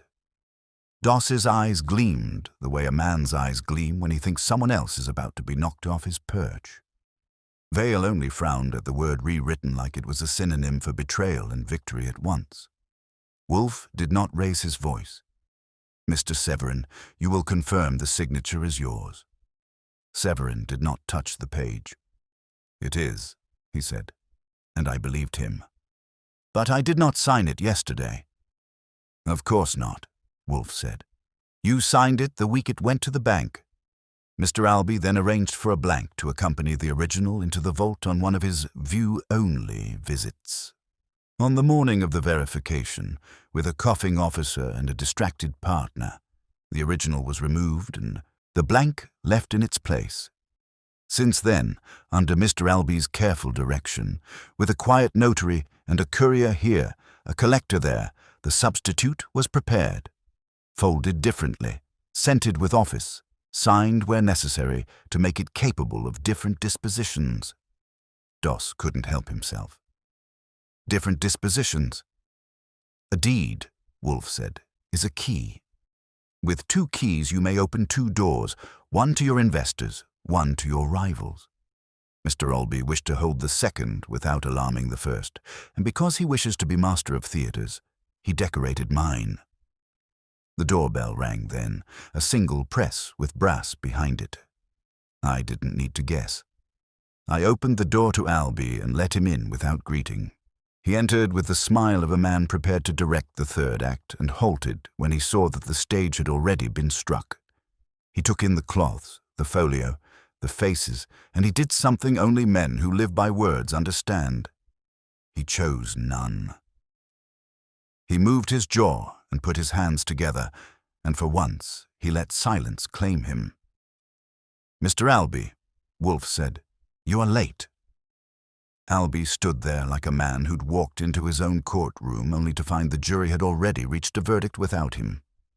His smile cracked but didn't fall. He glanced once at Severin, then at the folio on Wolfe's desk, and finally at the 2 tablecloths folded in silent accusation. He tried for poise, but his shoes squeaked as he crossed to the chair I didn't offer him. "I see," he said smoothly, and the tone was too careful. "You've gathered everyone." "No," Wolfe said, his voice even. "We have gathered what is necessary." Albee inclined his head slightly, like he was acknowledging a point in debate rather than a summons to judgment. "Then you'll allow me to clarify what is and isn't true before this farce proceeds." "You will clarify," Wolfe said. "Nothing. You will answer." The air in the room was tight as a drum. Severin leaned back, his hands clasped like a man listening to a symphony he didn't request but couldn't leave. Keever was sinking into himself, as if reducing mass could erase his part. Doss sat forward, eager, predatory, sensing advantage. Vale fidgeted with his cuff, trying to decide whether to look righteous or wounded. I leaned against the door to keep the cage closed. Albee had no escape except his words, and for once they weren't his to deploy. Wolfe didn't shift. "Mr. Albee, you removed the original deed from the bank and replaced it with a blank prepared during a prior visit. You then arranged to have the substitute signed and folded, timed so that you could produce whichever version suited your needs. That is fact. Do you dispute it?" Albee's hands steepled, imitating Wolfe's own, but his knuckles betrayed him with a twitch. "I do not concede such a fabrication." "Not concede," Wolfe repeated softly. "You avoid the verb deny. Curious." Severin's eyes sharpened. "Douglas, did you take my deed?" Albee didn't flinch at the first name. He turned his gaze on Severin like a man handling a delicate witness. "Victor, what matters is that your interests remain intact. Nothing has been lost. In fact, you stand to gain. This arrangement," Wolfe interrupted, "is your euphemism for theft. Spare us." Doss couldn't resist. If it was theft, it was elegant. 2 deeds, one market fooled, one rival courted. "Classic Albee, quiet," Wolfe said, and Doss fell silent as though a gavel had struck. "Mr. Vale," Wolfe said, turning his gaze, "you see here a cousin who spoke of legacy and land. What do you say now, when your cousin's deed was manipulated for leverage?" Vale's jaw worked, his eyes sliding from Severin to Albee and back. "I say it proves me right. You all treat land like numbers on paper. At least he jerked his chin at Albee. "Saw it mattered enough to fight over." "Pfui," Wolfe said. "You mistake manipulation for honor." Albee straightened in his chair. Mr. Wolfe, with respect, you're attempting to stage a drama out of business. Documents shift, contracts are tested. This is not crime, it's commerce. Severin's voice cut across him. Commerce ends when you coerce my secretary. That landed. Alby's head turned sharply, and for the first time his control cracked. She talked, he said, almost under his breath. She did, Wolfe said, because you presumed fear would silence her. You misjudged. Alby gathered himself, smoothing his tie. I pressed her, yes, but only to ensure discipline, if she acted rashly. Enough, Severin snapped, and the steel in his voice surprised even me. Douglas, you endangered the firm, humiliated me, and turned this house into your stage. You're finished. Kiever made a small, strangled sound. Victor, Wolfe's finger lifted, and Kiever froze. Mr. Kiever, your indulgence of debt was the aperture through which this scheme passed. You were not architect, but you were enabler. If you do not resign, you will be expelled. Mr. Severin, you will see to it. Severin inclined his head once, curt, his eyes still on Alby. Doss leaned forward again. If Alby's finished, then perhaps the firm needs someone. Wolfe cut him off. Your ambition, Mr. Doss, makes you as useful as a leaky roof. You will not inherit what you did not build. Doss's mouth tightened, but he said nothing. Wolfe folded his hands. The room held in his gravity. Gentlemen, understand. The original deed remains unaccounted for. This facsimile is theatre. The true article was either destroyed or hidden. Mr. Alby, where is it? For the first time, sweat touched Alby's temple. He hesitated, and in that silence the radiator hissed like a witness sighing. Gone, he said finally. I burned it. The room shifted. Severin stiffened. Kiever's head dropped. Doss's eyes widened. Vale exhaled a half-curse. You burned it, Wolfe repeated. His tone carried no surprise, only weary contempt. Of course. A man who cannot control two keys will try to own one by fire. Alby leaned forward, desperate to reclaim ground. Listen, listen. With the original gone, this version is the only reality. No rival can use it. Severin's position is protected. Everyone benefits. No, Severin said coldly. You benefit. I'm left chained to a counterfeit deed, a firm soiled by duplicity, and a partner who betrayed every client he touched. You think this is protection. It is ruin. Alby's face hardened. You wouldn't have known if not for him, he spat, jerking his head toward Wolfe. And yet, Wolfe said calmly, he knows. That is sufficient. The silence after that was absolute. It wasn't victory, not yet. But the scales had tipped. Alby's control, his stagecraft, had collapsed under the weight of fact and Wolfe's precision. Wolfe leaned back, closing his eyes, dismissing Alby as though he were no more significant than an irritating fly. Archie, note, Mr. Severin will take possession of this facsimile until he arranges legal remedy. Mr. Kiever will provide his resignation to the board by tomorrow noon. Mr. Doss will be documented for his improprieties. Mr. Vale will refrain from theatrics or face prosecution for incitement. Miss Hart will be cleared of coercions and restored to her duties, free of intimidation. Done, I said, though it wasn't me who would make it stick. It was the iron in Wolfe's words. Severin stood, collecting himself with a discipline that suggested he'd been through worse storms and survived. Mr. Wolfe, my thanks. I will take it from her. You will, Wolfe said. But do not forget who disturbed my house. The law may tolerate substitutes. I do not.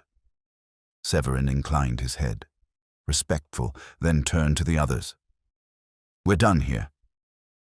Kiever rose shakily, Doss in stiff silence, Vale muttering about family while following. Alby stood last, his smile a mask that had been chipped beyond repair. He looked once at me, once at Wolfe, and then walked out without another word. When the door closed, the house seemed to exhale. Wolfe reached for his beer, lifted it with ceremony, and drank. That, he said, was indigestible. I grinned, but filling. He allowed a ghost of satisfaction to touch his face. Archie, have Fritz lay a fresh cloth. This room stinks of theatre. We will have dinner.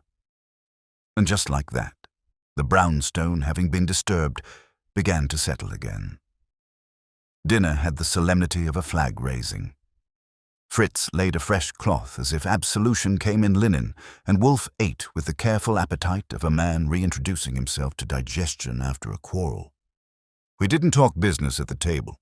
That's one of the house commandments that keeps lightning from striking the roast. But when the coffee came in the office, Wolfe tipped his cup once, a benediction or a summons, and that meant we were back on the clock. Burned, he said, as if the word had a rind he meant to peel. A declaration designed to end inquiry. It did the opposite, I told him. Severin looked like he'd swallow Albie whole and use the bones for paper clips. He will, Wolfe said. Eventually. We require sooner. He shut his eyes. A man who burns an original does not stage ink. He stages ash. He did not burn it. Then where? I asked. Within reach, he said. Men like Mr. Albie confuse proximity with possession. He opened his eyes. Saul. Saul doesn't walk through doors. He appears.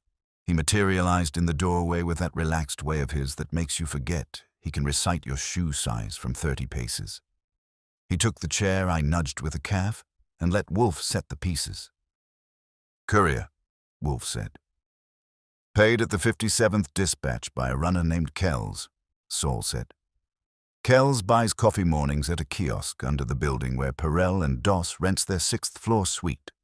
He takes his cigarettes on the alley side by a roll-up gate marked Deliveries Only. Today, after he paid the courier, he walked 2 blocks south, met a woman with a metal case, and handed her a slip of paper. She went into a notary office in a sublet inside a travel agency. Name on the frosted glass is Phelps, the quiet notary, I said. Her embossers are kept in a black velvet pouch, Saul went on. She has 2, one licensed, one not. Wolfe's mouth flattened. And Mr. Albie's claim of fire becomes smoke. Archie, Miss Phelps. I called the travel agency and got a voice that had sold 1,000 honeymoons and 5 funerals. Miss Phelps could see me at 9. Good enough. Wolfe waved me off. Not now, he said. We bait a hook first. He dictated 3 calls with a rhythm that put me in mind of a metronome and a guillotine. The first was to Severin, a calm assurance that the facsimile would remain here overnight under our custody and that in the morning we would forward a certified account to his counsel and, delicately, to the district attorney's office. The second, to Keever, was a courtesy that was really a fuse.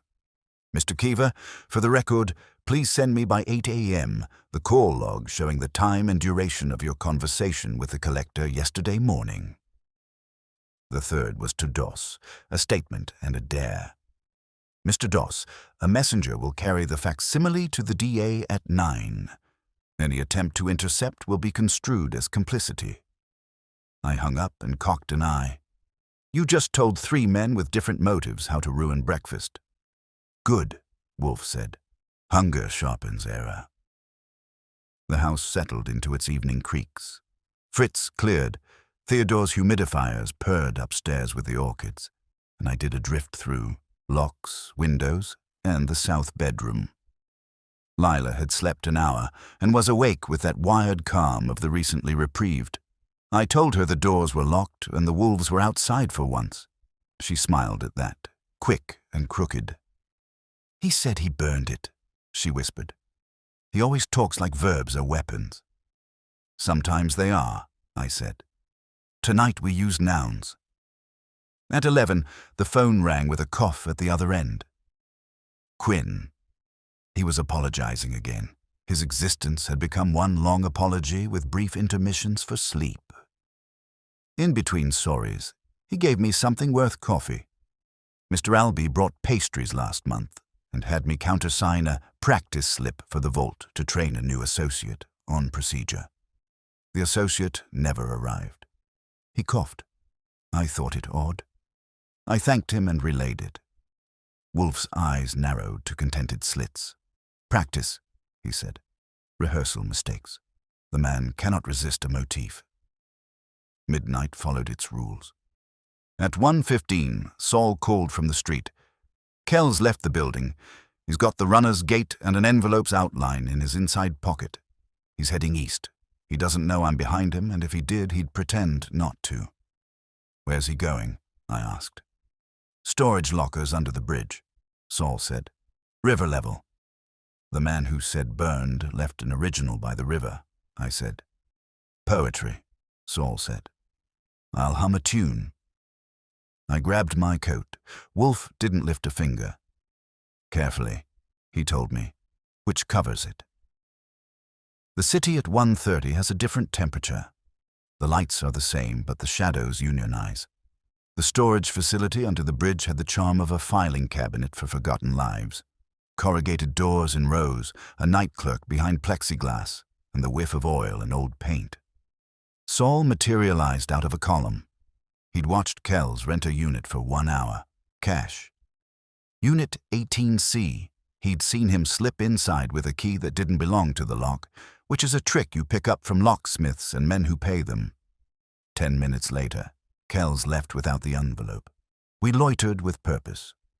At 1:50, the soft-handed driver, Ortiz, rolled up in the for-hire sedan and parked without turning off the engine. At 1:53, a second car nosed in. Different plates, same perfume. Process service company. A tall man in a hat and a woman with a small case stepped out and went to 18C. The case meant notary or jewelry. The hat meant privacy. I gave Saul a look. He nodded. We slid along the row like two badly trained shadows and reached the corner where we could watch without being watched. The door rolled up with that ugly sigh metal has when it's tired of cooperating. The woman set her case on a crate. The tall man pulled a flat something from a shelf wrapped in blue with a ribbon. And if you tell me my heart didn't thump, I'll tell you you've never seen an original Winkety. You. Not here, Saul whispered. Not yet. They didn't open it.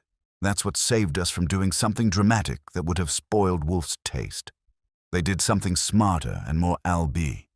They took a photograph of the folio's outer face, lifted the ribbon slightly to show the watermark through the vellum, and snapped another. Then the notary took out her embosser and pressed a blank sheet, practice again, held it up, nodded, packed, and they were gone. The tall man slid the blue folio back onto the shelf, lowered the door, and left with the case and the hat and the idea that secrecy had been admired by the night. Confirmation for a client who lies when he says burned, I said. Proof of life, Saul said. Send it to the man who can't sleep without touching his pillow twice. We let them drive away.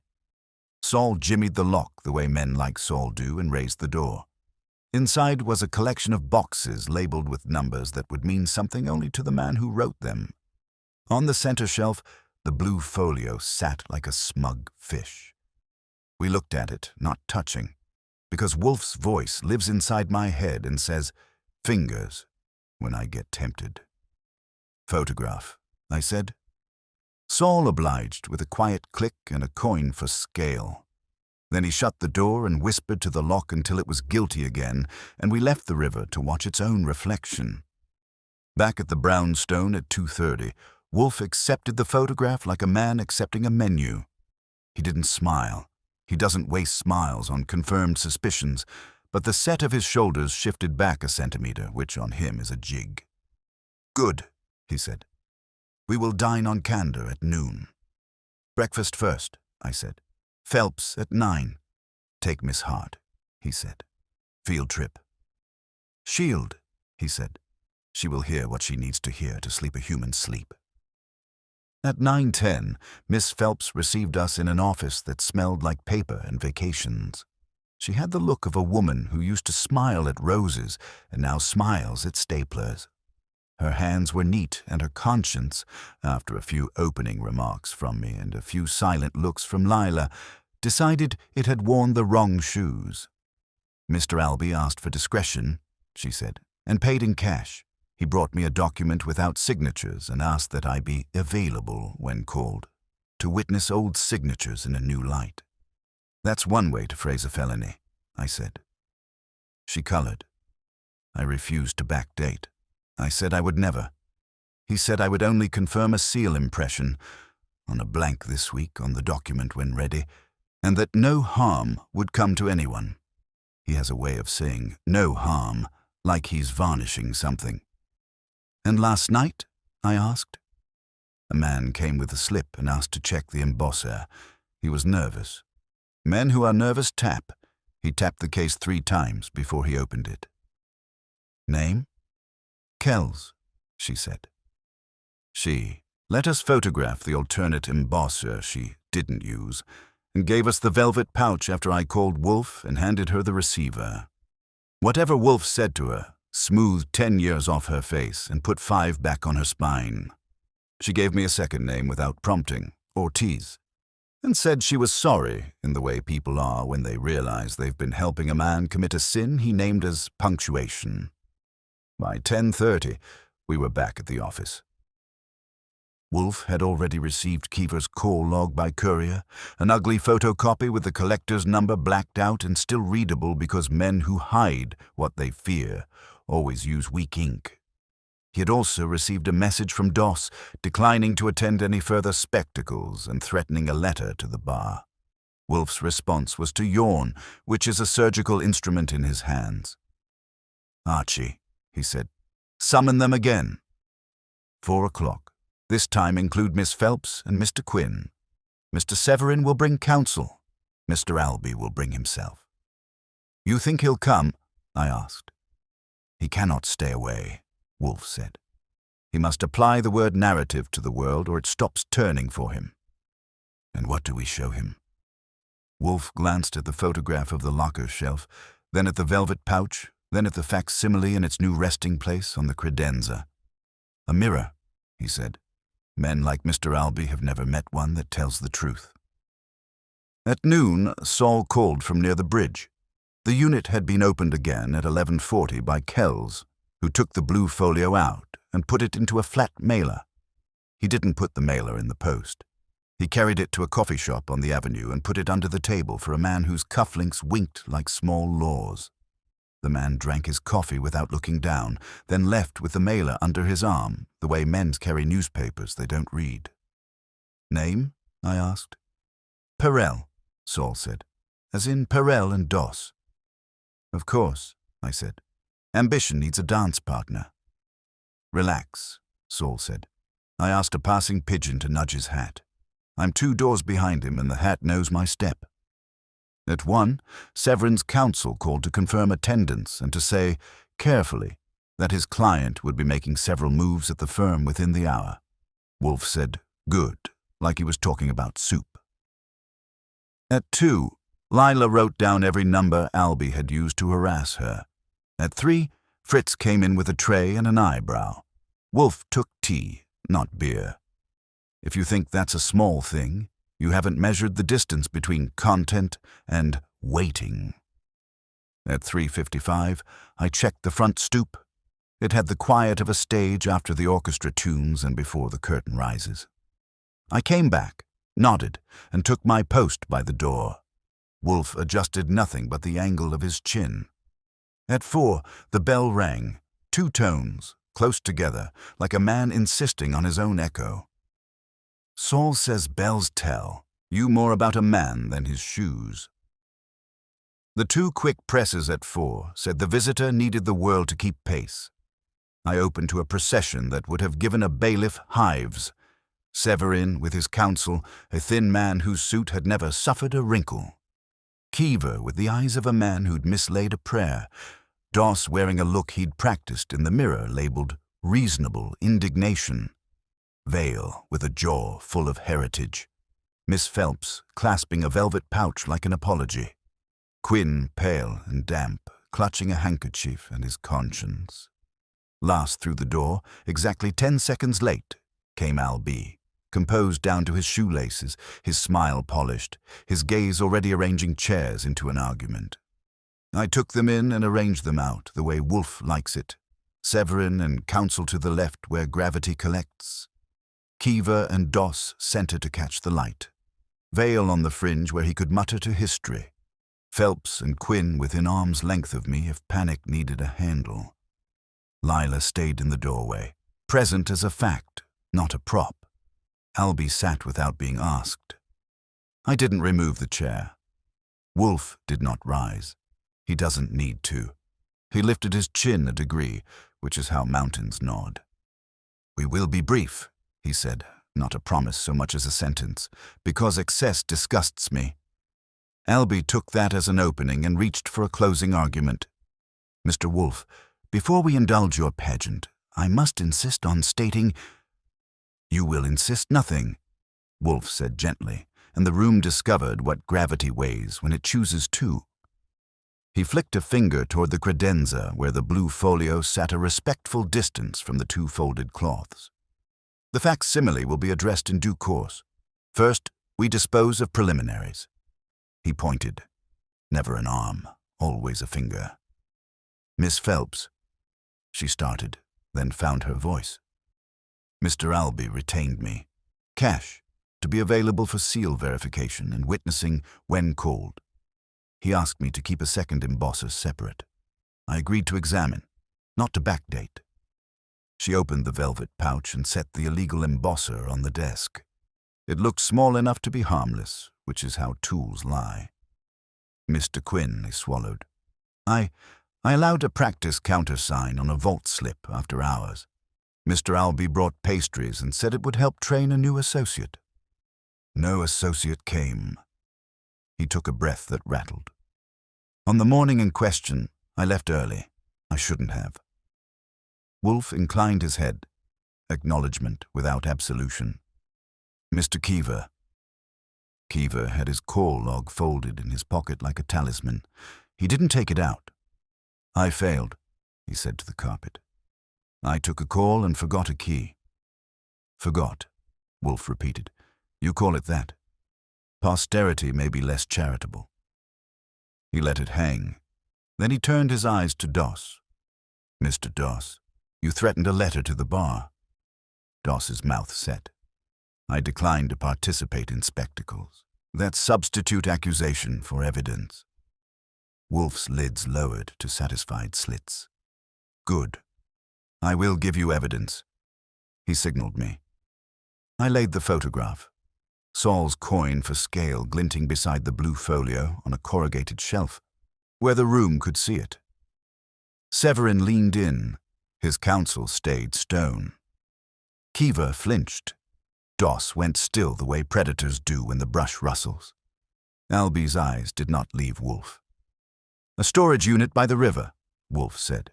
"Rented by a runner named Kells, visited by a notary and a man who favors privacy in haberdashery and in law. The original deed, wrapped in blue and ribboned in cotton, sits on the middle shelf and awaits instructions. Mr. Albee says he burned it. He needed that verb. He hopes you will be charmed by past tense." Albee's smile thinned but didn't tear. "A photograph of a folio proves nothing." "Not alone," Wolfe agreed. "Mr. Quinn, your practice countersign. Miss Phelps, your alternate embosser. Mr. Keever, your call at 10:22. Mr. Doss, your morning watch across from a bank you pretended to jog past. Mr. Vale's paint and praise of stains. Mr. Severin's memo forbidding rehearsals. Add the courier with the chained briefcase, the driver with soft hands, the runner with the wrong key. Compose the symphony, Mr. Albee. It plays in one key, control." Severin's counsel cleared his throat. Dry parchment on bone. "Mr. Albee, on behalf of my client, I ask you plainly. Did you retain a duplicate embosser, remove the original deed from the vault under pretense, and secrete it in an off-site unit while commissioning a substitute for strategic use?" Albee's eyes shifted to Severin. the only pair that mattered to him, and softened by a fraction. "Victor," he said, and his voice was almost gentle. "I did what you hired me to do. I protected you. I ensured that no rival could surprise you with a document. I kept the original safe until we could judge where leverage served best. I did not act to harm you. You acted to own me," Severin said. It wasn't loud. That made it heavier. Doss couldn't resist stepping into the vacuum. "If an original exists in a locker and a facsimile sits here, your position is, in fact, stronger, Mr. Severin. 2 doors, as Mr. Wolfe said. Why collapse options because a detective dislikes theater?" "Because," Wolfe said, and his voice would have chilled soup, "the law you practice without reverence depends on singulars. One deed. One truth.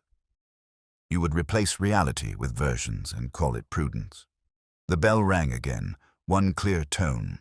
I saw Wolfe's eyes flick to me, then to the hallway, then back. "Admit him," he said. I did.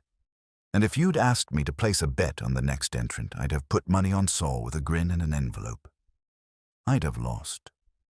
Saul was there, yes, hat tilted with rain spatter and calm like a lullaby. But he wasn't empty-handed. He stepped in, nodded to me, set a flat mailer on the corner of my desk. Behind him, with the cautious dignity of a man who suspects he's the moth at a candle convention, came Peril, of Peril and Doss. Cufflinks glinting, smile selected, eyes doing math. "Invited," Doss snapped, half rising. "Collected," Saul said mildly. "The gentleman agreed to accompany me when I pointed out that the thing under his arm did not belong to him and that police attention on a Friday can elongate a weekend." Perel opened his mouth to pretend innocence and thought better of it when he met Severin's counsel's stare. He settled for, "I was asked to hold a packet for review." "I am reviewing." He looked at Doss for a cue and found none. "Put it there," Wolfe said, indicating a square of desk that could have been an altar. Perel hesitated a quarter second and obeyed. I slit the mailer and slid the blue out. The ribbon quivered, too careful by half. Wolfe didn't touch it. He leaned, inhaled, and gave a small grunt that meant the scent aligned. Not vault cool, desk warm, river damp at the edges. He widened his nostrils. He'll hate me for saying that, but he did. Then sat back. "2 originals offend the world," he said. "We will open one." "Wait," Albie said, and for the first time there was nakedness in it. "Mr. Wolfe, you do not need to—" Wolfe ignored him. "Mr. Severin, this is your deed. Mr. Goodwin will open." I worked the ribbon cleanly and eased the vellum back. The page faced the room like a face turned to the wind. The watermark quivered where light hit it. The notary seal held. The signatures lay where they should. But the fold, God bless Wolfe's fussy fingers, confessed. The crease ran vertically. The edge wore a faint ripple like paper that has known damp and dried under pressure. The facsimile on the credenza, when I glanced, lay with horizontal memory and no ripple at all. "Mr. Quinn," Wolfe said. Quinn stood, shaky but willing. He bent to the page without touching and whispered, "That's it. That's the one we boxed. The corner." He pointed with his handkerchief. "I bent it when I slid it into the sleeve the first time, and Mr. Albie told me to be careful. The bend's there." "Miss Phelps," Wolfe said. She leaned in, purred at the embosser's bite on the vellum edge, left by yesterday's nervous rehearsal, and shook her head. "Mine didn't touch that. That's the bank seal, untampered." "Counsel," Wolfe invited. Severin's counsel took out a loop. Of course he had a loop, and studied in silence.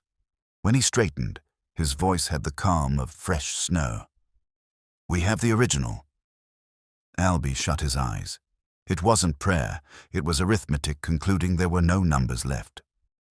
Wolfe did not savor it. He doesn't gloat. He rescues digestion. "Mr. Severin," he said, You will now retrieve your property. You will walk it out of my house with your counsel and file what is necessary to void any instrument prepared by Mr. Albee. You will instruct the district attorney, politely, that Mr. Albee is available for interview on coercion, tampering, and conspiracy to defraud. Mr. Keever will provide his resignation and a full accounting. Mr. Doss will choose between silence and disgrace. Mr. Peril will thank Mr. Panzer and remove himself before my orchids wilt. Peril did the sensible thing and left. Doss swallowed pride like a jagged pill and sat. Keever looked small and older. Severin put his hand on the deed and didn't lift it. Respect, not doubt, then nodded once to his counsel. They slid it into a clean sleeve. I didn't breathe while they did, which is a trick I learned from Wolfe's orchids. Albee's hands were flat on his knees. He didn't look at Lila. That was the last courage he didn't have. Instead, he addressed Wolfe, and in the stripped-down voice of men who've run out of prepositions, he said, "You could have let this pass." "No," Wolfe said simply. Albee searched for anger and found fatigue. "You think you've preserved some dignity of law. You've preserved form. Tomorrow someone else will do what I did with less clatter." "Possibly," Wolfe said, "but not here." He closed his eyes, which in him is both assent and farewell. "Mr. Goodwin, show Mr. Albee the door." I moved, but Severin's counsel rose first. "Mr. Albee," he said, polite as frost, "you will accompany us to the DA's office. If you attempt to adjust your narrative, assume it will be corrected." Albee stood.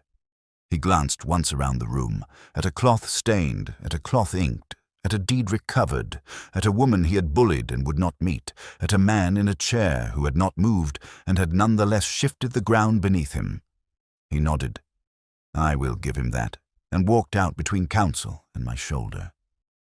The bell's echo died earlier than usual. We didn't speak for a minute. The brownstone has its own metabolism. It needed to bring its pulse down. Wolfe's eyes stayed shut.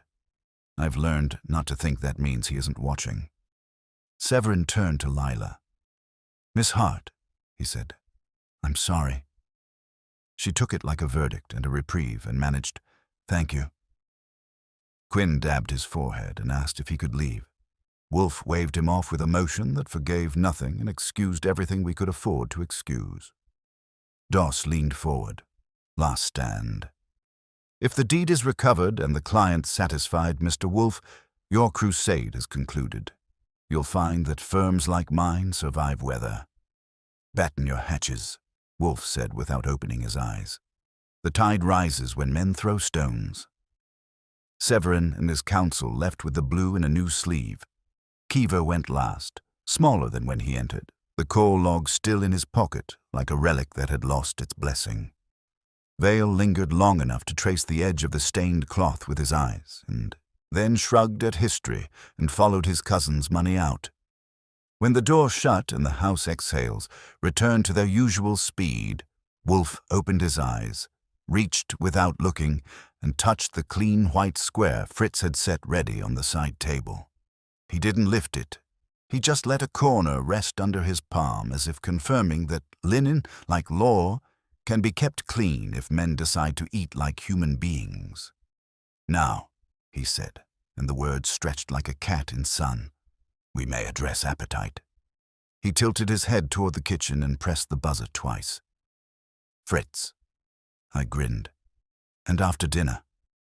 He shut his eyes again, this time without tension. "After dinner," he said, "one remark and sleep." The brownstone has a way of resuming its rhythm after storms. By the next morning, the stained cloths had been sent out for replacement.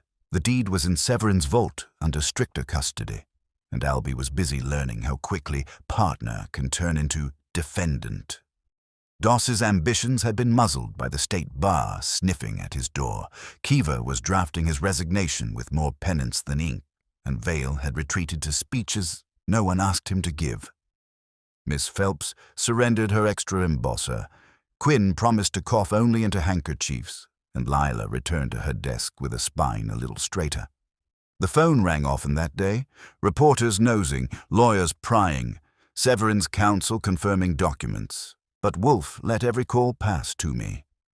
He had no appetite for retelling the story. He'd done his part, stripped duplicity down to its seams, and left the guilty naked before their own devices. When the house was finally quiet again, Wolfe sat in his chair, eyes half closed, fingers resting on the arms like they belonged there. Fritz served beer, the ritual restored, and Wolfe lifted it with a gravity that said the world, for the moment, was back in order. I asked him what he made of it. Albie's theatrics, the sauce, the ink, the fire that never happened. He sipped, set the glass down, and gave the sort of answer he reserves for moments when philosophy seeps through his precision. Men, he said, have two appetites, one for sustenance, one for dominion. The first is honest, the second corrosive. Mr. Albie confused control with nourishment. He tried to feed on symbols, cloths, documents, gestures, believing the theater of possession was possession itself. It was not. A man who mistakes shadows for bread will starve while boasting of his feast. He closed his eyes again, the beer within reach, the orchids waiting upstairs, the brownstone restored to its silence. That was his closure. Not victory, not gloating, but equilibrium. As for me, I leaned back and thought how all it had taken to draw Albie out was a smear of sauce on linen. A small stain in the wrong place can topple the cleverest schemes when Wolfe decides it matters. Dinner was served at 8. The table was set. The cloth was spotless, and Fritz's pheasant came out perfect. Wolfe carved, I poured, and the only mark left on the cloth that evening was a drop of wine placed exactly where it belonged, where it belonged, where it belonged, where it belonged, where it belonged, where it belonged, where it belonged, where it belonged, where it belonged, where it belonged, where it belonged, where it belonged, where it belonged.